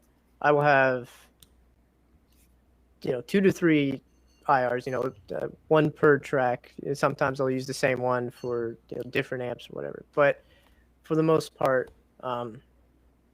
even though I have hundreds of IRs, I will only use like the same 2 or 3 on every single track. Right. Yeah. I think this is gonna work. Owen here. Hammer, that's it. Owen Hammer. Oh, the Owen Hammer. Yeah, one of my coworkers gave me all the Mr. Nick Hill IRs. loves that Owen Hammer. Is my voice and my audio out of sync? It looks like okay. it. Looks like it on screen. I don't know. Looks good to me, yeah. Looks great. Doing great. Does this work? PayPal. Oh, There it is. There So- it is. That's my PayPal.me, and if you want to buy Chris some strings, you can send some cash over, however much you want, $1, $5, $10, and I'll give it to Chris, and we'll get him some strings. Or I'll buy him the strings, and I'll just use his address so he doesn't waste it on chocolate bars. Hey. Hey. It's either chocolate, it's burritos. It's usually burritos. Burritos, that's what's up. How do I click on this thing? Okay, sweet. Gotcha. Okay. But anyhow, yeah, in terms of tracking guitars for me, I am very much a minimalist. I go one guitar left, one guitar right, about 85 to 95% left and right. I never go full 100%. I used to, but I don't anymore. And, You had enough. yeah, that's it. And in terms of leads, I usually just put them right down the middle. Unless it's a stereo lead, then it'll be like, it'll be 50% left, 50% right, like a much narrower, so that there's some chorusing, but there is some separation. But yeah, I keep my recording so basic, like so basic. There's no tricks, there's no production value. Yeah, well, really. As I've gotten more comfortable with doing more of this production stuff on my own, I've been trying more of the tricks, and I'll have like a dive bomb harmonic, and I'll pan it from one side to the other, do some like Avenged Sevenfold-esque stuff. Yeah. But like then the rest of the mix gets all messed up from it, and I'm like, you know what? Forget it. It's just gonna sound cool over here. That's it. Yeah. I'm not doing anything else. Yeah. But I definitely, when I was first getting into production, I was much more, I explored these sorts of things a lot more. And there's a lot of things you can do. Our pal Nick Hill does a lot of stuff with guitars, and is not too worried about whether or not it can be played live or not. right. So people still do it, and there's a lot of fun stuff to do. The automated panning is very fun. Yes.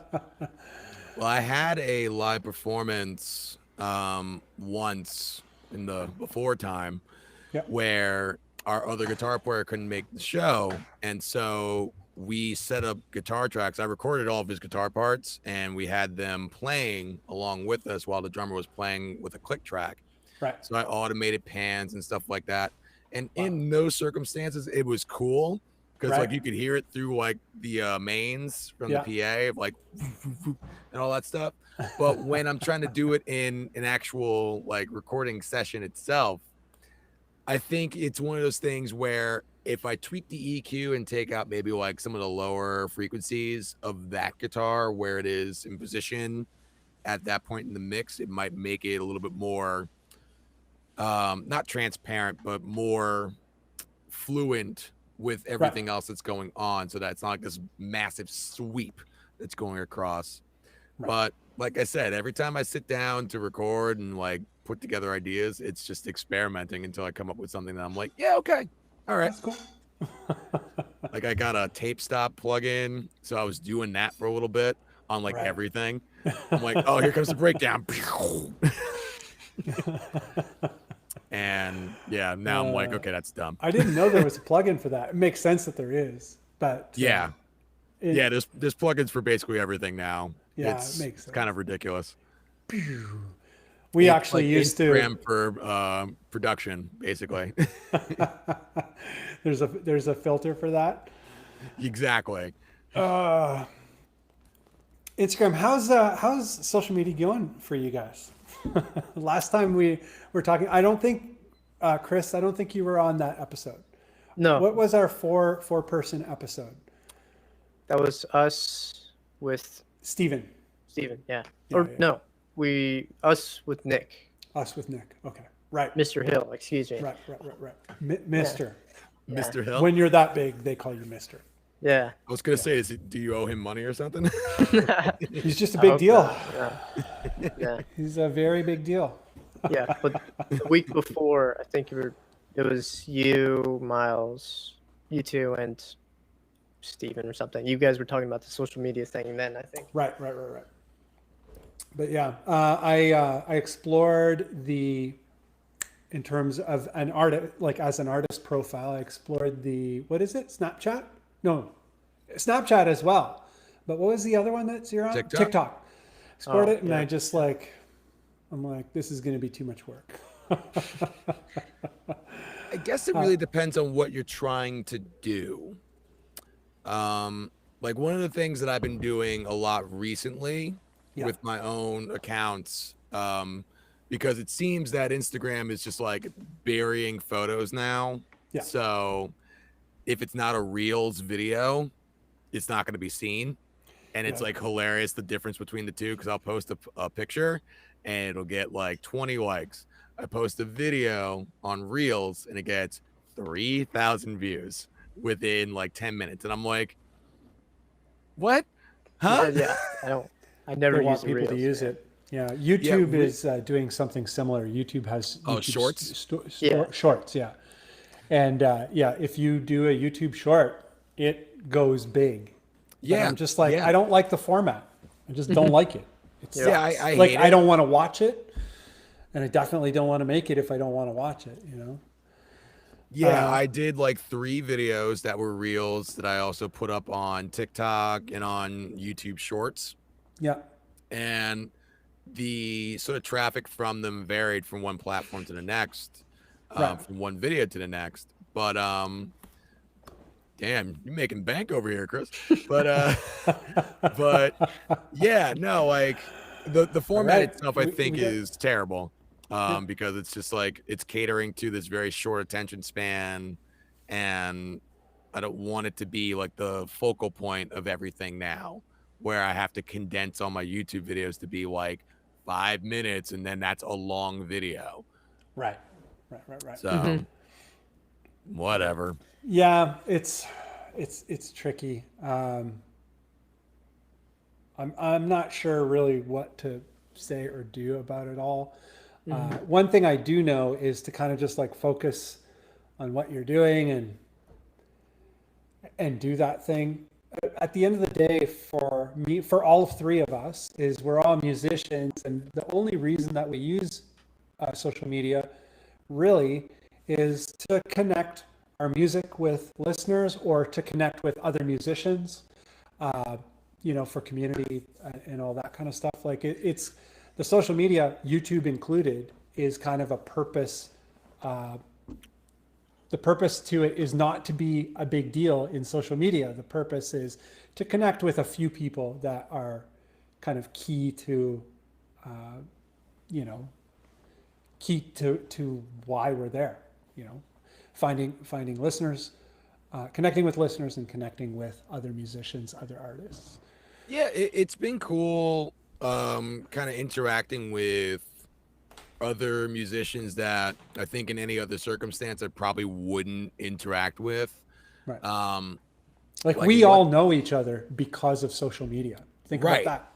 Yeah. Like I remember first watching your videos and pondering, where does the name Bunn come from? Like, does he keep his hair in a bun? He's always wearing a hat. I don't know. And honey buns. I just know that all the guitars sound brutal as hell. And I just I want to know more about it. And look at us now. Just BFFs. The bestest of friends. Yeah. I love 3 best friends that anyone could have. Yeah. That's the part that is such a big deal to me. Is the connections. Speaking of, we got Sean Heath in here. He's still up. Sean. What are you doing up, Sean? What's up, Sean? Sean Is Heath it past is your in there. bedtime? It's way past his bedtime. It's probably I made a 4 in the morning in Germany. I made a Discord. So I joined it. I'm in there as well. Yeah. I saw. I'm checking it now. I'm trying to hold myself accountable so that I can stop just looking at notifications and being like, what's everyone talking about? Yeah. And then putting my phone on silent. Yeah. Something I can say about, Discord is I think we were talking about this in the Discord. Mm-hmm. By the way, there is a Bandless Discord. If anyone really wants the link, I will post it in the description. Or actually, if anyone really wants the link, send me an email. What happened the other day that you sent out like 9 invites? On did Discord? I? Yeah, I kept getting them. It kept glitching out, and I'm like, it didn't look like it sent. I was gonna text you and be like, I'm here. Oh, I'm here. Sorry, man. Sorry. Just really want Yeah. to on the Discord. Yeah, it was just like being weird, and I'm like, huh? And then I'm like, and then I did it a different way.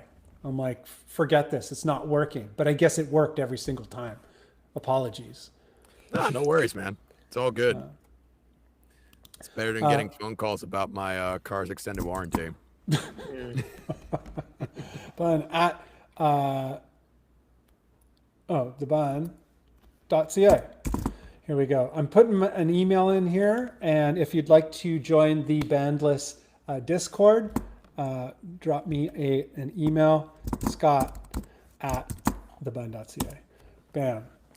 And I'll gladly add you to that. But I recently started my own Discord, primarily as an extension of my Patreon and YouTube memberships.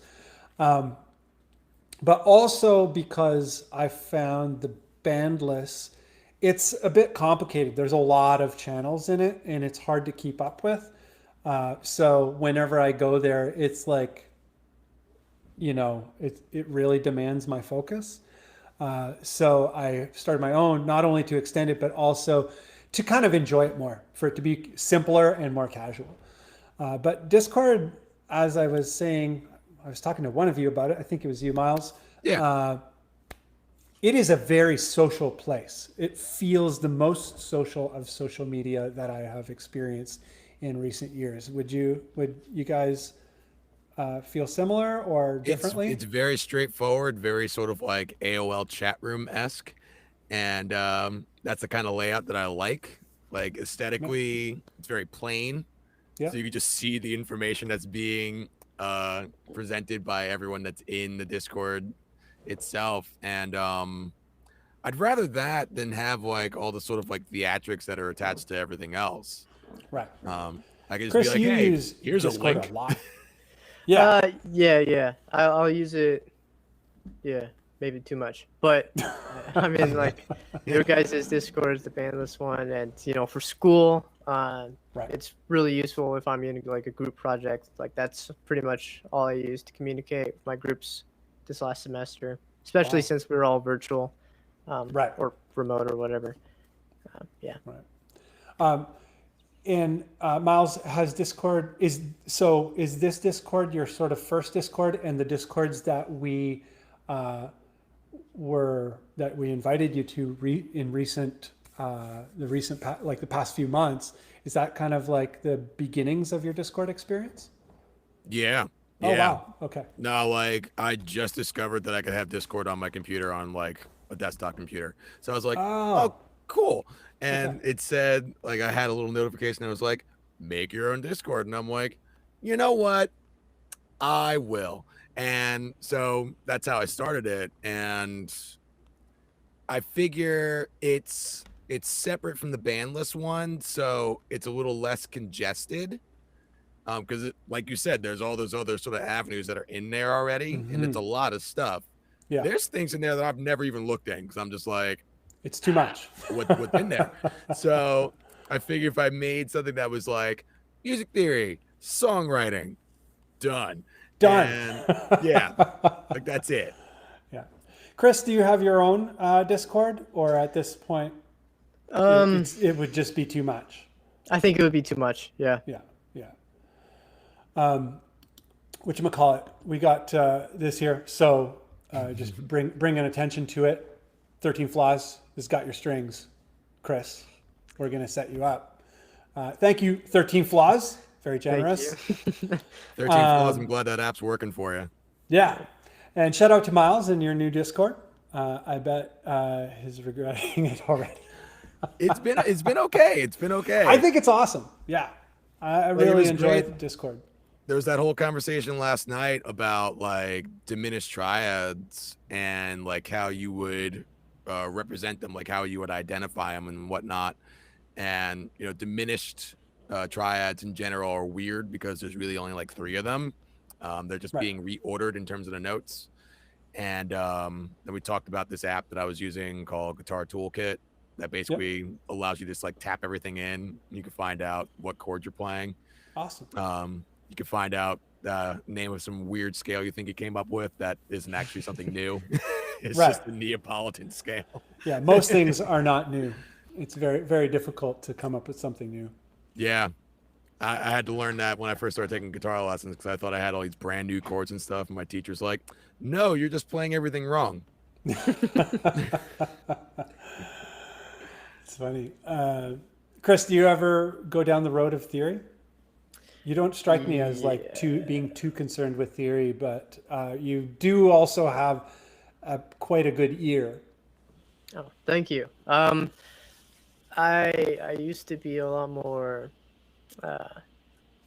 particular about theory. I'm like, if I'm in a certain key or scale, I don't know, I'll be like, oh, I can't use this note. No way. Sounds good. Doesn't matter. Now I don't care. I'll switch. I'll use two at the same time. I'll throw some chromaticism in there. I'll diminish, the half hole. Maybe I'll borrow a little bit from that. Get some freaking dominant in here. Just make a smoothie, Yeah. Making a spicy chili over there. Yeah, spicy chili smoothie. Oh, delicious. Delicious. I've had like a chocolate shake with cayenne pepper in it, and it was amazing. Yeah. There was a company that had essentially a chocolate hot sauce where it was like chocolate and jalapeno. That makes sense. And I think it was for like ice cream. And I don't know. I mean, probably delicious. It's probably amazing, but I don't know if I want to go down that road. Because it goes down good, but it comes out in a fiery way. Yeah. Watch out. John Moore says Reels videos are not even available in Greece, FML. What? Really? This is I think that's a real good thing. Yeah, you're probably better You're off. not missing out. And the shorts are crap. 13 flaws. He doesn't like them. I'm not sure where I stand on it all. I need to open up my mind. John Moore says, posted a shorts video on YouTube, 150 views in 3 days, and then boom, it got 4,000 views in 1 hour. And nothing. Yeah. So it's so weird. We got, but it shows in random audiences. Right. Because shorts is not rolled out to the entire world.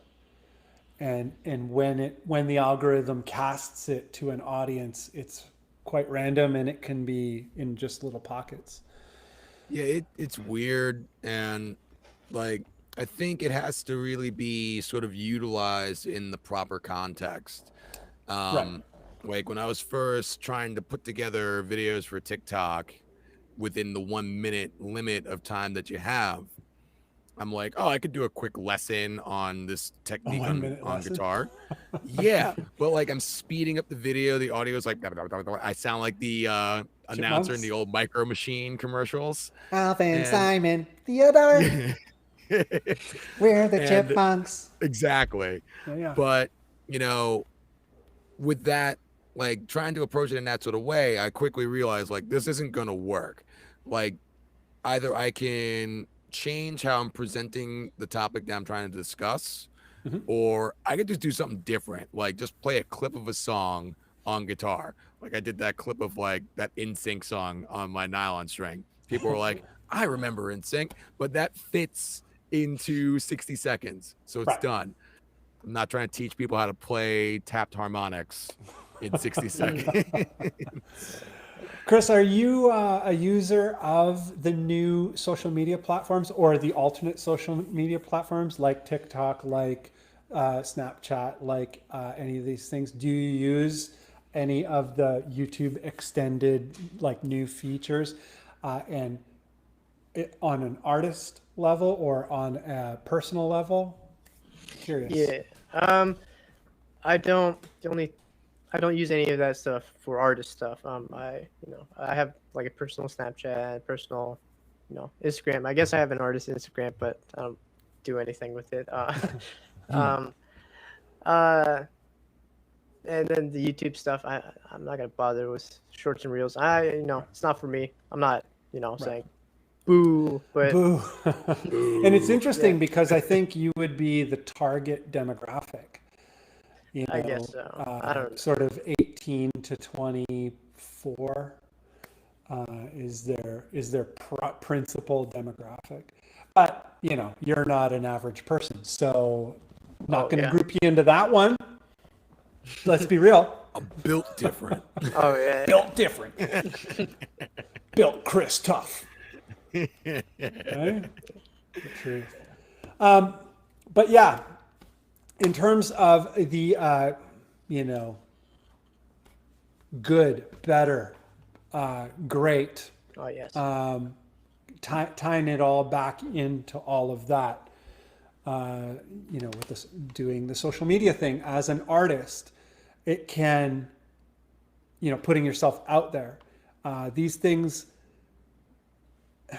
at least for a time, it can influence you to maybe think differently, to chase the algorithm, to chase the likes, to chase these sorts of things, to chase somebody else's idea of good, great, awesome, or otherwise.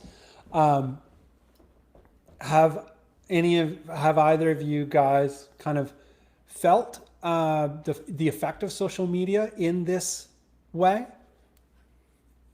Yeah, I mean, I think once you have something that you post online really blow up for the first time, you're like, ooh, let me do that again. Let me figure out how to do that again. Yeah. And usually after something is really successful, the next thing you post is a flop.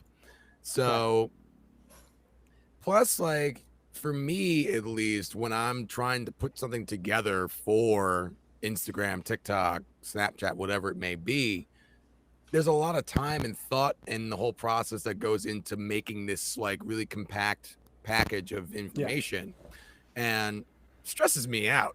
So the last 3 videos that I did, after that I was like, I don't care. I don't care about TikTok or any of this stuff. I'm gonna take a little bit of a hiatus from it, because I used to do live streams on TikTok and just talk to people and play guitar and just hang out, and I haven't done that in months. Right. You're a Twitch user as well, are you not? Me? Yeah. Or you're a Twitch viewer more than you are a... I mean, I made an account on Twitch with the intent of one day doing something on there, because I have a couple friends that stream on there. Right. But the thing about Twitch is that in order to really be successful with it, you have to be unsuccessful for long durations of time for a very long time. Right. So doing 3-hour streams where one person pops in every 25 minutes and is right. My pal David Hustler, he did a 24-hour stream. It was crazy produced, unbelievable. And it really kind of set his whole Twitch presence in motion. Well, see, the idea of doing those Twitch things and upping the production value of them, I don't really know how to go about doing that. Yeah, and it's a major deal. There's a lot involved. And I don't want to necessarily just be the guy with a green screen behind him standing on a mountain or something. or you do. I mean, I do, but I don't want it to look like an old 1990s car commercial with the green fuzz around my body, where more green fuzz. Plus, it's just it's time consuming. It's a lot of time. Yeah, it is. And even with these streams, this is something that I'm happy to do. Mm-hmm. But the idea of dedicating 2-3 hours of my time to essentially sitting in front of nobody in front of my desk, it's tough. Yeah, you got to find something to do. And I find a lot of with Twitch talent, a lot of times you'll happen across a channel and they're just waiting for people to show up. They're just chilling, checking their texts. It's almost what was that, chat roulette? I know what you're talking about, but I was never on it.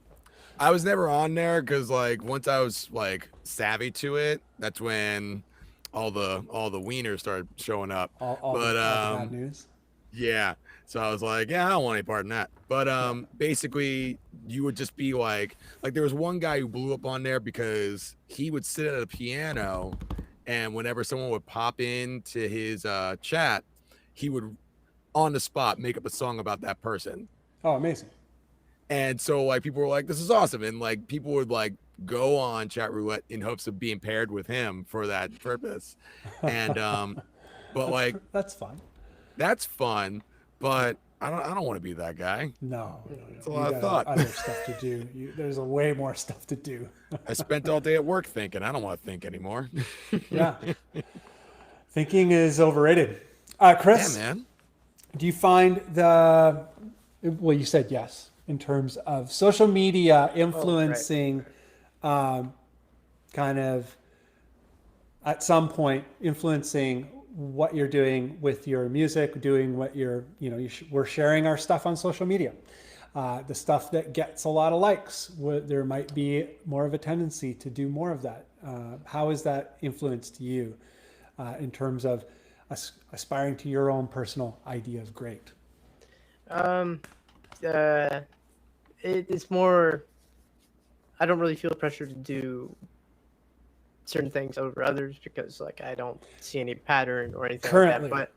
But currently at least, and I have maybe like with covers of like Black Tongue or maybe like movies that came out recently. If I make a cover and I'll put it up, in a certain amount of time, people, will like it more, and I'll, I might feel not obligated, but like at least compelled.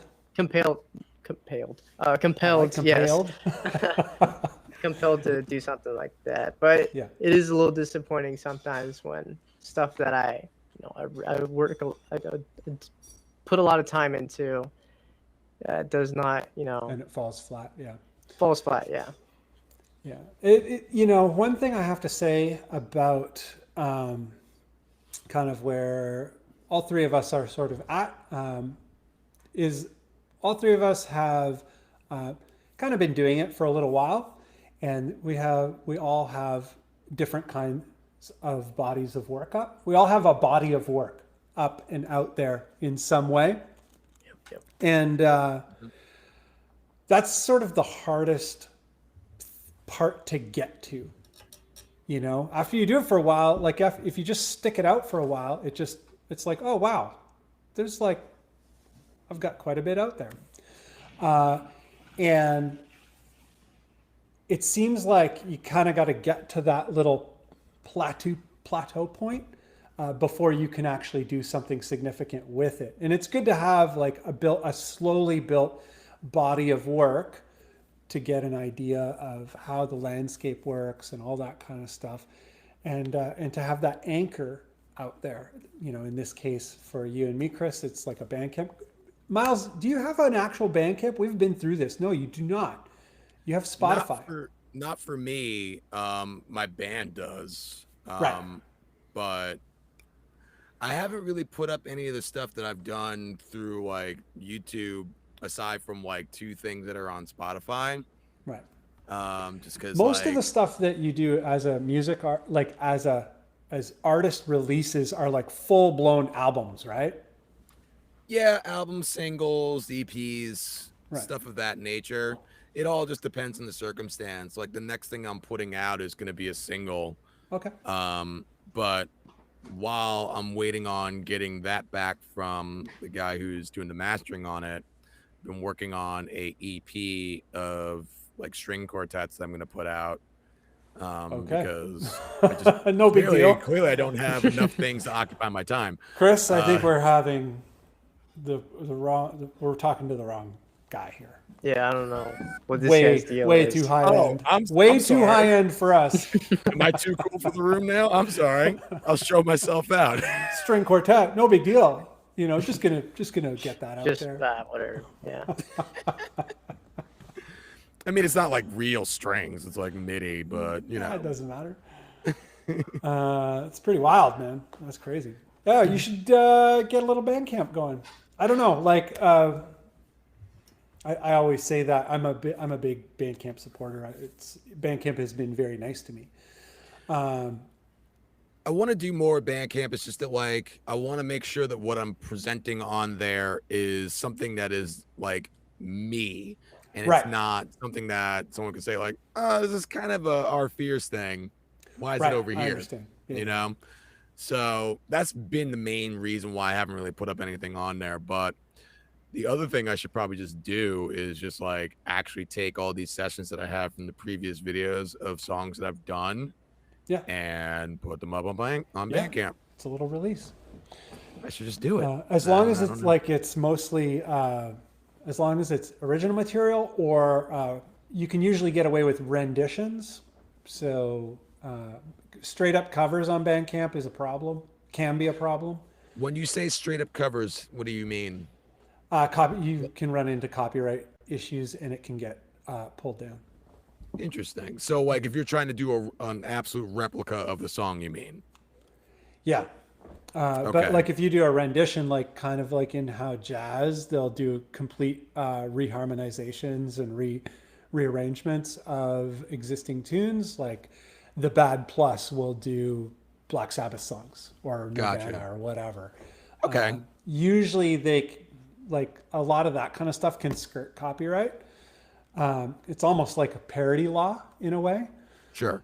I'm not sure what would happen if it actually went to court, but I know if you do like straight up, I'd be homeless. Straight up, if you do straight up covers though, I've known people to get their profiles yanked. Like put up covers, sell the covers, and because Bandcamp cannot provide a platform for people to break copyright law. So they get caught in the middle and they're like, no, thanks. Maybe that's why I haven't done anything. Cause like majority of the stuff that I put out, it's renditions of songs. Yeah. And like, I'm cool with it getting flagged on YouTube. Cause like the, whatever monetary, They'll just monetize it. Yeah. It's like, fine, give it to the artist. They wrote the song. They can have it. Yeah. I'm not going to pull a Rick Beato about it. I know I shouldn't bring him up, but,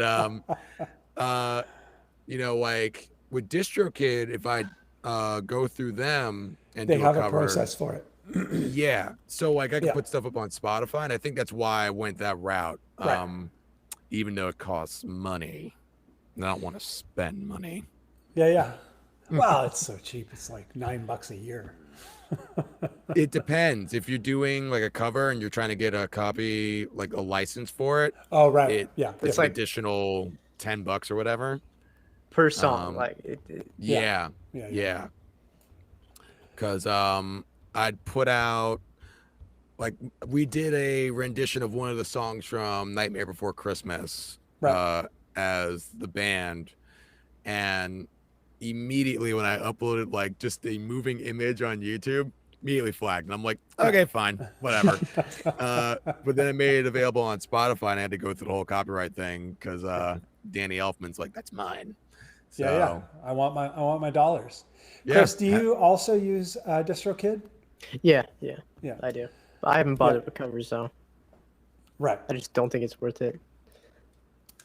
Well, me. it depends. Some people make it really big on covers. It depends on, I think, your total artist strategy, so to speak. But in terms of what you're doing, Chris, I think, focusing on your original material is the way to go. But in terms of Miles, in terms of, doing the personal, having a place for all the personal stuff to go that is not our fears, and to do something more with it, I think it's a great, there's some viability there. And a cover can catch in a big way on Spotify. My buddy Jeremy, he does pretty much all covers. He has the YouTube channel Ska Tune Network. So like he'll take like well-known songs and make them into ska songs, but then he puts them up on Spotify and makes money from it. He's doing just fine. Yeah, the revenue share on stuff like that is it's not terrible if you have enough views. Give me a second, I'll be right back, dudes. Do your thing. Yeah. So tell me, Chris, How was your day? It was good. Had work early, and it's a pretty chill day. It got pretty busy at the end of the day, but What do you do for work, if you don't mind me asking? I'm assuming you're not like a bounty hunter or something, so Oh, might I be am. something. Oh, well, Yeah. now everyone knows. Ah, Gotcha. yikes. I guess I'll have to quit. No, I'm working part-time as like a cashier, but also like rotate stuff. I'll train new employees. I'm just working at a market. Cool, cool. That's what I was doing today anyway. But yeah. That's cool. I used to work at a ice skating rink for whoa. like 10 years. So I went from giving out rental skates and like cleaning out the smell of feet like all day every day, going to work the snack bar and smelling like chicken fingers and fries all day, Yep. to driving to Zamboni and just being cold all day. It made for a great summer job, except for the days when I would forget that I'm going to work next to a giant block of ice, and I would come into work with like sleeveless shirt, shorts on. Apologies, gents. Bad call on my part. I guess I No need to apologize, Bunn, sir. Oh, yeah, man. well, thank Live you. your life. Thank you. Thank you for the support, gang. Just going to grab a few comments here, and we're going to wind her down. But 13 Flaws says, honey buns and Pookie. My Pookie's right up there. There you go. Pookie! Yeah. Awesome. That can be the hindrance with theory. I'm not sure which one that is. That's in reference to like when you're working on your own compositions and you kind of like ask yourself, are these two intervals going to be clashing if I utilize them in this way? Is this okay? Is this legal? Yeah. Oh, right. Yeah. Like I went through a long period of that where I was like getting in my own way because I'm worried about like, is this chord going to be complementary to the one that came before it? And I have students that do that now, and I'm like, what if you wrote the song? Like, what if you just did that and then worry about that later? Yeah. It's funny. Like I've made it sort of my thing, I guess, in terms of I try to only use in notes. I'll cross over, like, wherever diminished opportunities are naturally occurring, off of the second of the minor or off of the, or rather, is it the second of the minor? Yeah, off of the second of the minor, the second of Phrygian as well. It's all over the place. Anyway, Yes. diminished, it is naturally, there's natural segues everywhere, and I use them all the time. So I'll do things that clash that way, and sometimes I'll use certain chromatic notes as passing tones or whatever. But generally, I stick to hard, like, in notes, and my only reasoning is that so few people do it. It is actually a very uncommon thing. Most in I don't know, not metal, but the kind of heavy music that I make, you're hard pressed to find people who use in notes and use like to the letter harmony concepts and whatnot. Oh yeah, they're trying to do everything like more expansive. Yeah, different. it's super rare, and it's never been the norm to do things to the letter. So I just made it my thing. I'm like, easy way to stick out is just do everything in, and you instantly sound different than everybody else, which was an interesting creative opportunity. The other benefit of it for me personally is you're never really stuck. You never have to look for notes. You're like, Right, I could just go right. here or there, whatever, melodically anyway. But yeah, all notes are available. There isn't very many notes in a sequence. There's only 12 tones, man. Yeah. You can go microtonal. Well, Yeah, I mean, if you want to get weird, you want, you yeah. can. I've been thinking about it. Well, I just Chris, don't know how to do it. Chris did like you did your Kodo thing. Oh, I guess I did. That's Yeah. microtonal. Yeah, anything with a slide, you have all the opportunities. I used to Oh, own a Mookie! sitar, and that was interesting, but also agonizing. Oh, what 'Cause, guitar? like, I didn't catch that. No, I used to own a sitar, Oh, and so like the that's frets so are sick. movable, but like then you're never in tune. Yeah. Like once you move everything, it's gone. Like your point of reference of like what's the right note, gone. Yeah. There's no double tracking. Like forget it. Yeah, double tracking microtones, or even like. Plus, sitar strings were super expensive, so Are that they? was the other Yeah. reason why I got rid of it. Maybe it's not for me then. Or maybe it is for you. And I do want to sitar. That'd be so cool. I think it'll work Yeah. better for you than it did for me because I had a righty sitar, and all the tuning pegs are on the side rather than Right. like at the top. Oh, you So as a lefty? lefty, yeah. So I'm like playing around it, like it was a mess. There's also that weird instrument. I think it's called the banjotar, and it's essentially a guitar, an electric guitar, but it has sort of a sympathetic banjo element to it. But it ends up sounding a lot more Eastern, a lot more sitar-like. You know, it has more of those qualities going for it. I feel like I know what you're talking Yeah, about. I'm cloudy on the details. I'm not super well versed in. Sounds like one of those things I would look up online in the middle of the night and be like, oh man, maybe. Send it to me. Yeah. Did you know I have a YouTube channel? Send it to me. So bad. Hey, I see you're selling something. Want someone to review it? Because I know a guy with a YouTube channel that doesn't have that many subs. It There won't you make go. any difference in your sales. Have you seen my YouTube channel? You should send Don't it you to know me. who I think I am? I have yet to reach out to anyone to be like, hey, send me whatever. I don't think I ever will. It's quite possible I will never ever reach out to anyone because I don't think Donner's that's what my reached out to channel's me a about. bunch. Hey? Donner's reached out to me a bunch. Oh, that's right. And apparently they're coming out with their own audio interface and they want me to really? check it out. Yeah, it's similar to the Yeah. Focusrite Scarlett series. Yeah. Hey. And I mean, if it works well and it's That's a nice compatible interface. with the different DAWs, it'd be Yeah. like $100 for essentially a There it is. Scarlett 4i4. There you go. What are you not also on a Yep. Focusrite? Yeah. Yeah. I usually recommend Focusrite. One thing I really like about the Scarlet and the Claret lines from Focusrite is pretty much any system you have, you plug it in and it just works. And there's no configuration. It just goes. That's why I fell in love with it. I was like, Yeah. oh, it's working already. And it sounds okay. You know? Yeah. Like it's pretty hard to make a Focusrite sound bad. Like I've heard people complain about it. I'm like, you're doing something wrong.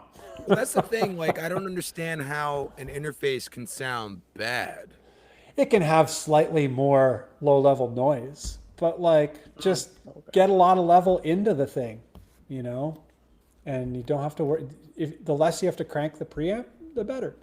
Well, it's interesting with the Scarlett series, at least the one that I have, because like when I'm tracking guitars, Yep. I have the gain knob all the way down. And if I turn it up at all, that's when I get any sort of like noise and Nastiness, extra stuff yeah. that I don't want. And a great workaround for that is to use a DI. If you can afford a quality DI, I have a Radial JDI, and I have a really old, poor interface, but I have no reason to upgrade it because everything works. Sure. But it's an old Personas VSL, Sure. 22 VSL, whatever. Okay. But yeah, if you have a good DI and you're going direct, you're good. If you have a nice mic, nice enough, like you can rent nice mics, rent a mic, plug it in, it's good. What mic is that, Chris? You guys both have like the boom arm mics. Sorry, yeah, I was just messing around with it, but it's a PV mic. I didn't realize they Oh, make wow. mics. It's Yeah. a PV Studio Pro M1. And you guys both have boom arms? You have a full on broadcast boom arm there. You got the nice one. That's Yeah. that's where it's at. Yeah, it helps with Zoom classes and stuff. I was just like, Right. you know what? I'll just grab it. It's nice. Doesn't take up that much space. Yeah. Whatever. Really, I find like I would like something like that for my studio because, you know, I'm always zipping things in, and if it was just on an arm, I could just go bam. Right. You know, that would be very convenient. Yeah. I'm always setting stuff up and tearing stuff down. You're the same, Miles. Oh yeah, I have 2 soft boxes like right over here that I need to move. Yeah. And I previously was miking. Oh no, I still have a mic in front of the cab that I have over there for this demo I have to do for work. Doing a Nick Hill now and just doing a bunch of Hey. videos for work. Yeah, Nick Hill doesn't even do YouTube anymore because he's so busy with everyone else's YouTube channels. Must be nice. Must be nice getting paid to make stuff. But yeah, no, like the boom mics are the best. Love it. Yeah. What I really want to get Did is that one one of the come with short it, ones. Chris? Oh no. I got the mic used for like $80, which was great. But I just found this on Amazon, and it Is actually that one of the ones that like clips onto your desk? yes. You can like vice it down. There you go. It's got like a little headphone like holder. I could just slip those right on there. Oh yeah, that's the Yeah. jam. Yeah, it is. Nice. That would look really good on you, Miles. I feel like with your radio voice and that, it would be a total picture. I feel like I need like just an audio podcast now because you guys keep saying that my voice is made for radio. 100%. 100%. Do it.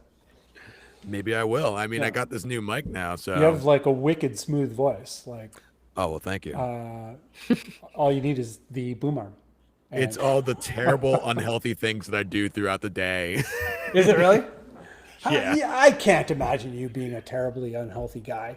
Oh, you don't What is even it? know. Pizza, just nothing but zoodles and pizza slices or something? It'll be cheese sticks, Yum. gummy bears at 3:00 in the morning, Nice. energy drinks. Oh, you're an energy drinker. Whoa. I mean, like I'll have coffee in the morning, Yeah.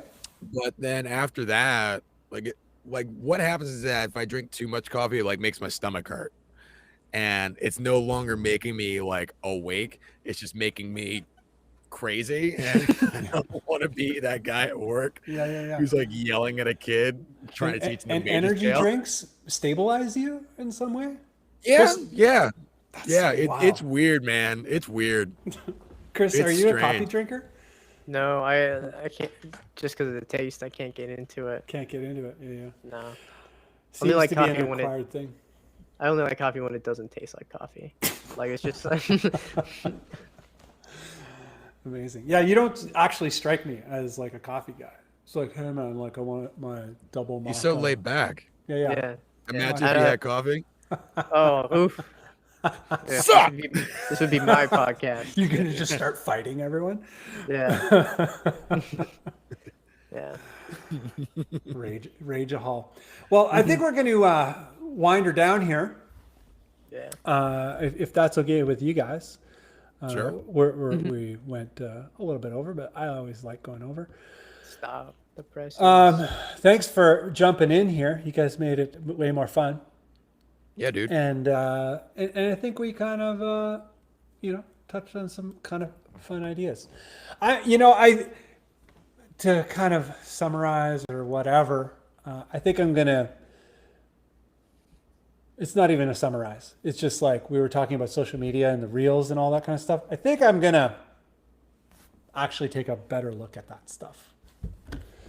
I think you have the potential to put together informative videos that can cater to what you're doing on YouTube in the long form videos that you do in the like shorts and reels format.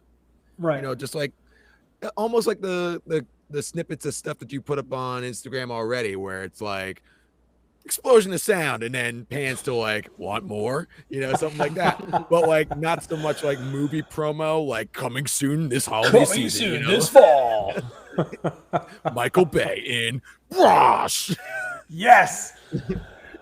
Crazy. But I think there is a potential for something like useful to come from that format for you. Short but produced content. Yeah, I'm going to play with it. definitely do it. Chris, do you have any interest in the in some of the new social media as it relates to your music? Not really. Not no. at all. It doesn't no. seem like you're just like, I don't care. Yeah, I mean, I'll be open, but Yeah. That's why we're having this conversation. Yeah. I think you could do something too. Like, I don't know if you follow, I forget his actual name, but like his music alias that he goes by is Buried Alive, like Barry. I know who you're talking about. Yeah. Oh, yes. Okay. Yeah. The crazy But, like, sweet guy. Yeah, and like all the Yeah. weird noises and everything. So like all of his clips are just like these snippets of him playing something ridiculous on the guitar with like a GoPro clipped to the like The wing headstock? on the Oh, bottom yeah, okay. or on the headstock. And that's enough for people to be like, what is this? What But is like if happening? you did that with snippets of your songs and your material, that's gonna call in a new audience of sweaty dudes. They're gonna be like, hey, Yeah, pretty and brutal, I think bro. you always have like those wicked riff moments. There's like a lot of opportunities there. Yeah. Thank you. I'll think about it. I'll let it brew. That's an official term, by the way. Wicked riff moment. Wicked riff moment. Hashtag wicked riff WRM. Yeah. In the chat there, keep stock of your WRMs because you never know. You never know. It's going to be an opportunity. Anyhow, I'm going to shut her down here, folks. Sorry, just going to cut it off just like that. I just want to take a second to thank everybody with us over at the Patreon and all of that stuff. Those are the people that make this happen. Thank you very much, 13 Flaws, for the contribution to Chris's string fund. I'm going to get it over to him, and he is going to get some new strings. For just 10 cents a day, you can help Chris get some strings on Yes. his guitar It's covered in it's a joyous skin occasion. and dirt. Yeah, Okay. I haven't. I don't think I've said it yet. Thank you, 13 Flaws. yeah. Actually, we're going to order it from. There's a music store in your town? Oh yeah. Yeah. Okay. I'm just going to send you the money, and hopefully you do the responsible thing. I was going to order it and have it shipped to your house. That's going to cost more than the Yeah. But- strings, won't it? Yeah. But I feel like, you're a smart guy. You can do this. Like how I'm like, I don't know. Is he gonna buy ice cream cones? No ice cream, Yeah. just the cones. Just the Imagine. counts. Yeah. I can see it. Chris's first reel is just him eating ice cream, being like, "Sorry, Bunn, Yeah. I failed you." I failed. The big tub of The string Haagen-Dazs. mission. is failed. Ashamed. Yeah. But yeah, we're gonna shut her down. I am the Bunn. You can find me at thebunn.ca. You guys introduce yourselves and your channels. I'm Miles. You can find me at Miles Does Music, and that's the same handle on everything. Everything. And I'm Synth Chris. Yep, that's me. Chris here. Synth Chris on YouTube and Spotify and iTunes, Bandcamp, and all that stuff. All the good stuff. Just wherever. Amazing. You'll find me. Yeah. I believe I have all of the links in the description. Not in the chat, but in the description. So if you go to the description of the video, you should be able to find everybody's links there. So yeah, thanks for hanging out, dudes. It was a fun one. Reed Engel is hoping to have some WRMs for us all in the near future. I want to hear him, Reed. But everybody have a great evening and a great week. And hopefully we'll do this next week. I'll try and get on it a little bit earlier and give you guys the heads up, like, okay, this has happened. I didn't even realize it was Wednesday again. I was like, Dude, oh. every Wednesday I like look up from my guitar at work and I look at my phone and I'm like, oh yeah, it's Wednesday. Like, Jeez. damn it. Yeah. So I get it, dude. It is what it is. But And we'll 13 be on Flaws, that. yes, we need to do a slow motion sad black and white Chris Relief Fun video. Yeah. Yeah. Just a Amazing. black and white video of you with a guitar with no strings on it, and you'd be like, Yeah. Just sobbing. Crying and 120 frames per second. with Sarah McLachlan playing over it. Oh. In the arms Constant crave. No, that's Katie Lang. Close. Yeah. It's all good. All right. Good night. I need the Good other night, hand. everybody. Bye. Oh, I need to click.